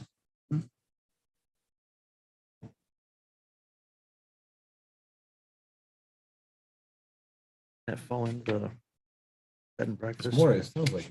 I mean, like an Airbnb. Is it an Yeah, Airbnb? Airbnb, What's but the, what's the difference? I think a bed and breakfast is gonna have like it's exactly what you already know it is, right? So we don't need to say what it is. Out, but Uh, this- Yeah, the boarding house is more of a permanent arrangement. You don't Yeah. have the and the bed limitation and on- breakfast is limited on the number of times you can be there, which is Correct. 24. That's something we'll talk Yeah, about eventually too. Trying to think. And is the rooming house or boarding house? Not open to transient guests. Yeah. So I will add in our current code that is actually permitted in the R3. So just to give you some consideration on that, we don't have that there now. Is this like an Airbnb? No, a rooming house definition is more of It can be a living there. home that they share a kitchen Okay. and it can have 6 bedrooms Yeah. with 6 unrelated For people. lack of a better, like a hospital. But Like a cult. Yeah. I did not That's say- what they do, I right? did not That's say fair. that. I did not say that. The owner does not have to live in the rooming Correct. house. No, Correct, they do not. Okay. Mm-mm. Did you say currently it's allowed in R3? Yes. Do we have any in town? Yes. Well, we may And be that's getting why close it's to out of the end state. of the night here, so we're getting into a little bit of silly. Right? We'll see here. So what do we think about having the rooming houses conditional in PR district? Do we want to continue? Do we want to do that or not? There's well, no, if it's, it should be conditional. It is conditional. Okay, there doesn't seem to be any real sentiment to change that. I'll drop that one. I think we got one page left here. Page 46 now.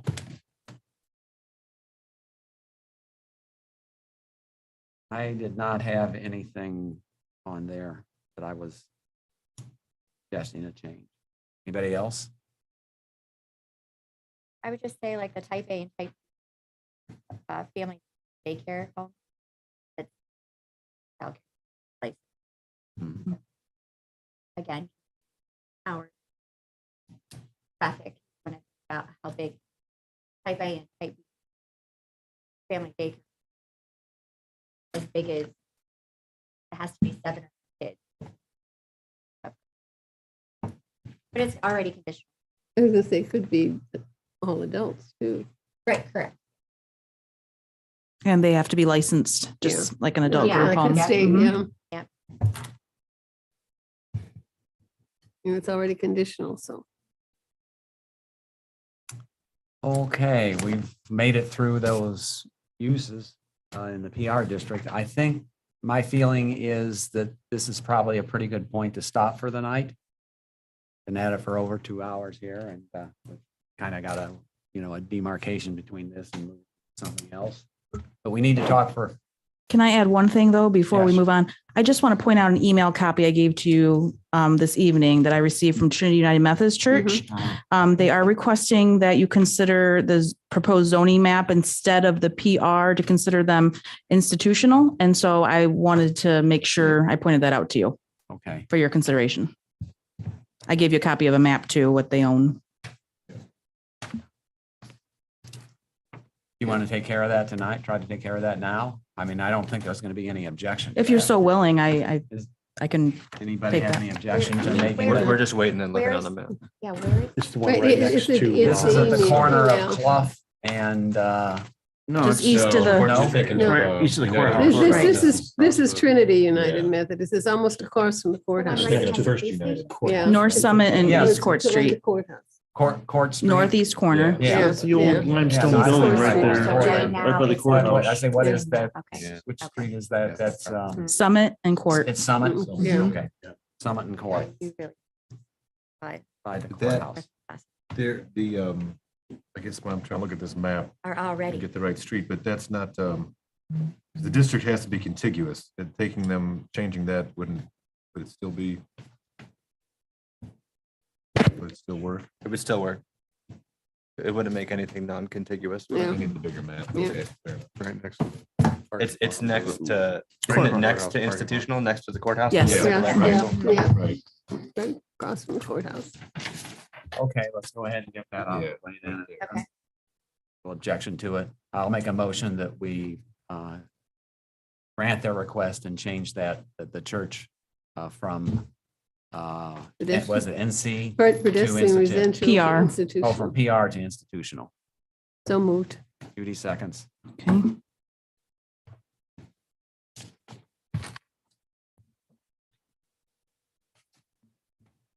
Okay, Mr. McCumber, Yes. Ms. Ennis. Yes. Mr. Body, bless you. God bless you. Thank you. Mr. Earhart, Yes. Mr. Phillips, Yes. Mr. Remus, Yes. Ms. Sleek, Yes. Mr. Spittler, Mr. Stalter. Yes. Yeah, now we need to talk about the next Fastest meeting. we ever did one. We need to have an additional meeting beyond our regularly scheduled meetings to get our way through help us get our way through this in a timely fashion. Probably. I would say yes. Yeah, I would probably. Also, Yeah, I agree. Everybody good with that? An agenda, Bob, going, that somewhat of an outline anyway. Is our next bill up to work through some definitions on what we just went through while it's fresh? And or regulations, Yeah, limitations too, yeah. that kind Yeah, of thing. yeah. Just so we're focused on preparation. I do think we would get into the limitations. That'll be a healthy discussion. And I think, again, with what he was, we were talking about earlier, as far as like where, like more data as to why these were. Well, are we gonna hold off on like moving forward Yeah. without more data? Okay. I don't know. Oh, sure. Yeah. No. I agree. Like there are Yeah. other things that we need to talk about, but I don't want to take that off the table yet. Yeah. Like I want to know, yeah. Well, I mean, I think one of the questions I have, and I will continue to have in this process, and we have to be a little bit more careful. I want this to get done, and I think there's a lot of good points, and we can work and tighten the definitions to reduce the negative effects of these businesses and other things we're doing. But if we're changing the constitution of a place, we're going to make sure the objectives of the change is true in the sense that it increases the house price, increases the availability of the houses, maintaining the integrity of the place. And I am not convinced, and I hope Nolan will be able to provide me evidence, or somebody else will be, that if we change these regulations, that it will lead into more healthy, organic neighborhoods, which are matching to what people want to live there. Correct. And I'm ready to be convinced one. I have my position. I don't think people will build a new house in an already existing house because it's very expensive to build to renovate or build in a new, or you just buy some more place outside the town and build more like, R3 kind of. So I think we have to be a little bit more careful about this. And yeah, I will be interested to know. I'm concerned that we may not have available data to answer every Yeah, question no, we I would don't like to agree. Well, ask. Nolan said the same thing. He's like, Yeah. I'd love to know that too. Yeah. I mean, there's certain things that we're not gonna know. I want to circle back to the whole reason why, the big picture of why we're doing this. So Zone Code did a diagnostic report of our zoning code to align it with the future land use plan and the community action plan. And that's what led us to hitting all these different issues of we're not aligned with these plans for all of these reasons. And so this is the result. This document is a result of that. And so what I can do, again, big picture, is provide those documents again so you can see those and review. So you know that there's a reason behind these. The community voted on these, all these comprehensive plan updates, and there's a reason why we're doing that. So you're not going to have data from that because it was community led by surveys, by community engagement. And so I just want to remember that there's a reason why with those documents. So again, happy to refresh and bring those out. And we actually have a document where we highlighted every recommendation in these plans that relate to the zoning code. And I think there was over 20 recommendations that go back to the zoning code and making sure that those recommendations align with the plans. So again, I know you're newer too. And so I thought it might be helpful to bring that up so you can review those recommendations. And if the community decides that's not what they want, or the council, then that's, something that maybe in the future, the documents need to be looked at again to make sure the community is on the same visioning path. Right. So, Right. And I know some of you were on Yes. those various committees that led those projects. So So when do we want to meet again? Do we have another meeting before our August 3rd meeting? Or do we wait until the August 3rd meeting and then if we have an extra meeting, have it between August and September? There are issues. Heather and I talked a bit about this before the meeting with the nights she's not available and Sounds like next Wednesday's the only one. well, where the in the room's near gonna be future, open. yeah, and the room not available because there are other commissions and boards and so forth meeting at various times. One possibility would be a week from tonight. Well, yeah, because next Wednesday, there's no zoning board Right. meeting, so that, if the meeting at this room is reserved. My, why my we only could do it. comment is like, this is fresh on, at least for me, on my Yeah, mind. let's- And if let's I do it wait while till we can. August, Right, a yeah. week before August, I'll dive back in, but I'll be busy for the next 3 weeks. So I would prefer to do it sooner rather than later. Okay. But that's just my own So next opinion. Wednesday? Is there any That chance sounds we can like do it's- it there? I'm not. Well, Are you talking like earlier tomorrow? That would be a little last minute because this is next Wednesday. So yeah, no. I don't think we could do it earlier than that. Oh, yeah. We looked at the calendar. Monday or Tuesday? That's fine. You guys are gonna have to find a way to do it without. Yeah, well, and Yeah. if we do this, scheduling something like this, we may not have everybody available on any particular date we would pick. Wait, what, Bob? I said, we may not have somebody not available, no Right, matter what right, date. we pick. right. We don't want to pick a date when 4 or 5 people aren't. Right, right. I can tell you right now, I wouldn't be able to make. You can't? Well, what about Monday? Hmm. Monday, the 11th, Correct. I can make that work. Is the room free, Heather, on the I 11th? believe that's Board of Public Utilities. Yeah, yeah. That was our struggle is we, They meet at 5. They meet at 5? They'll be done by 7, won't they, Lori? I mean, do you know that they have any particularly large agenda or anything?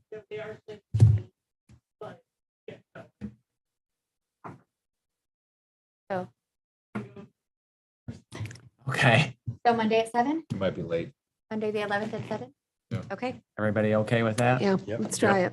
Okay, that's It's what, not why they that's won't what it'll come. be. Okay.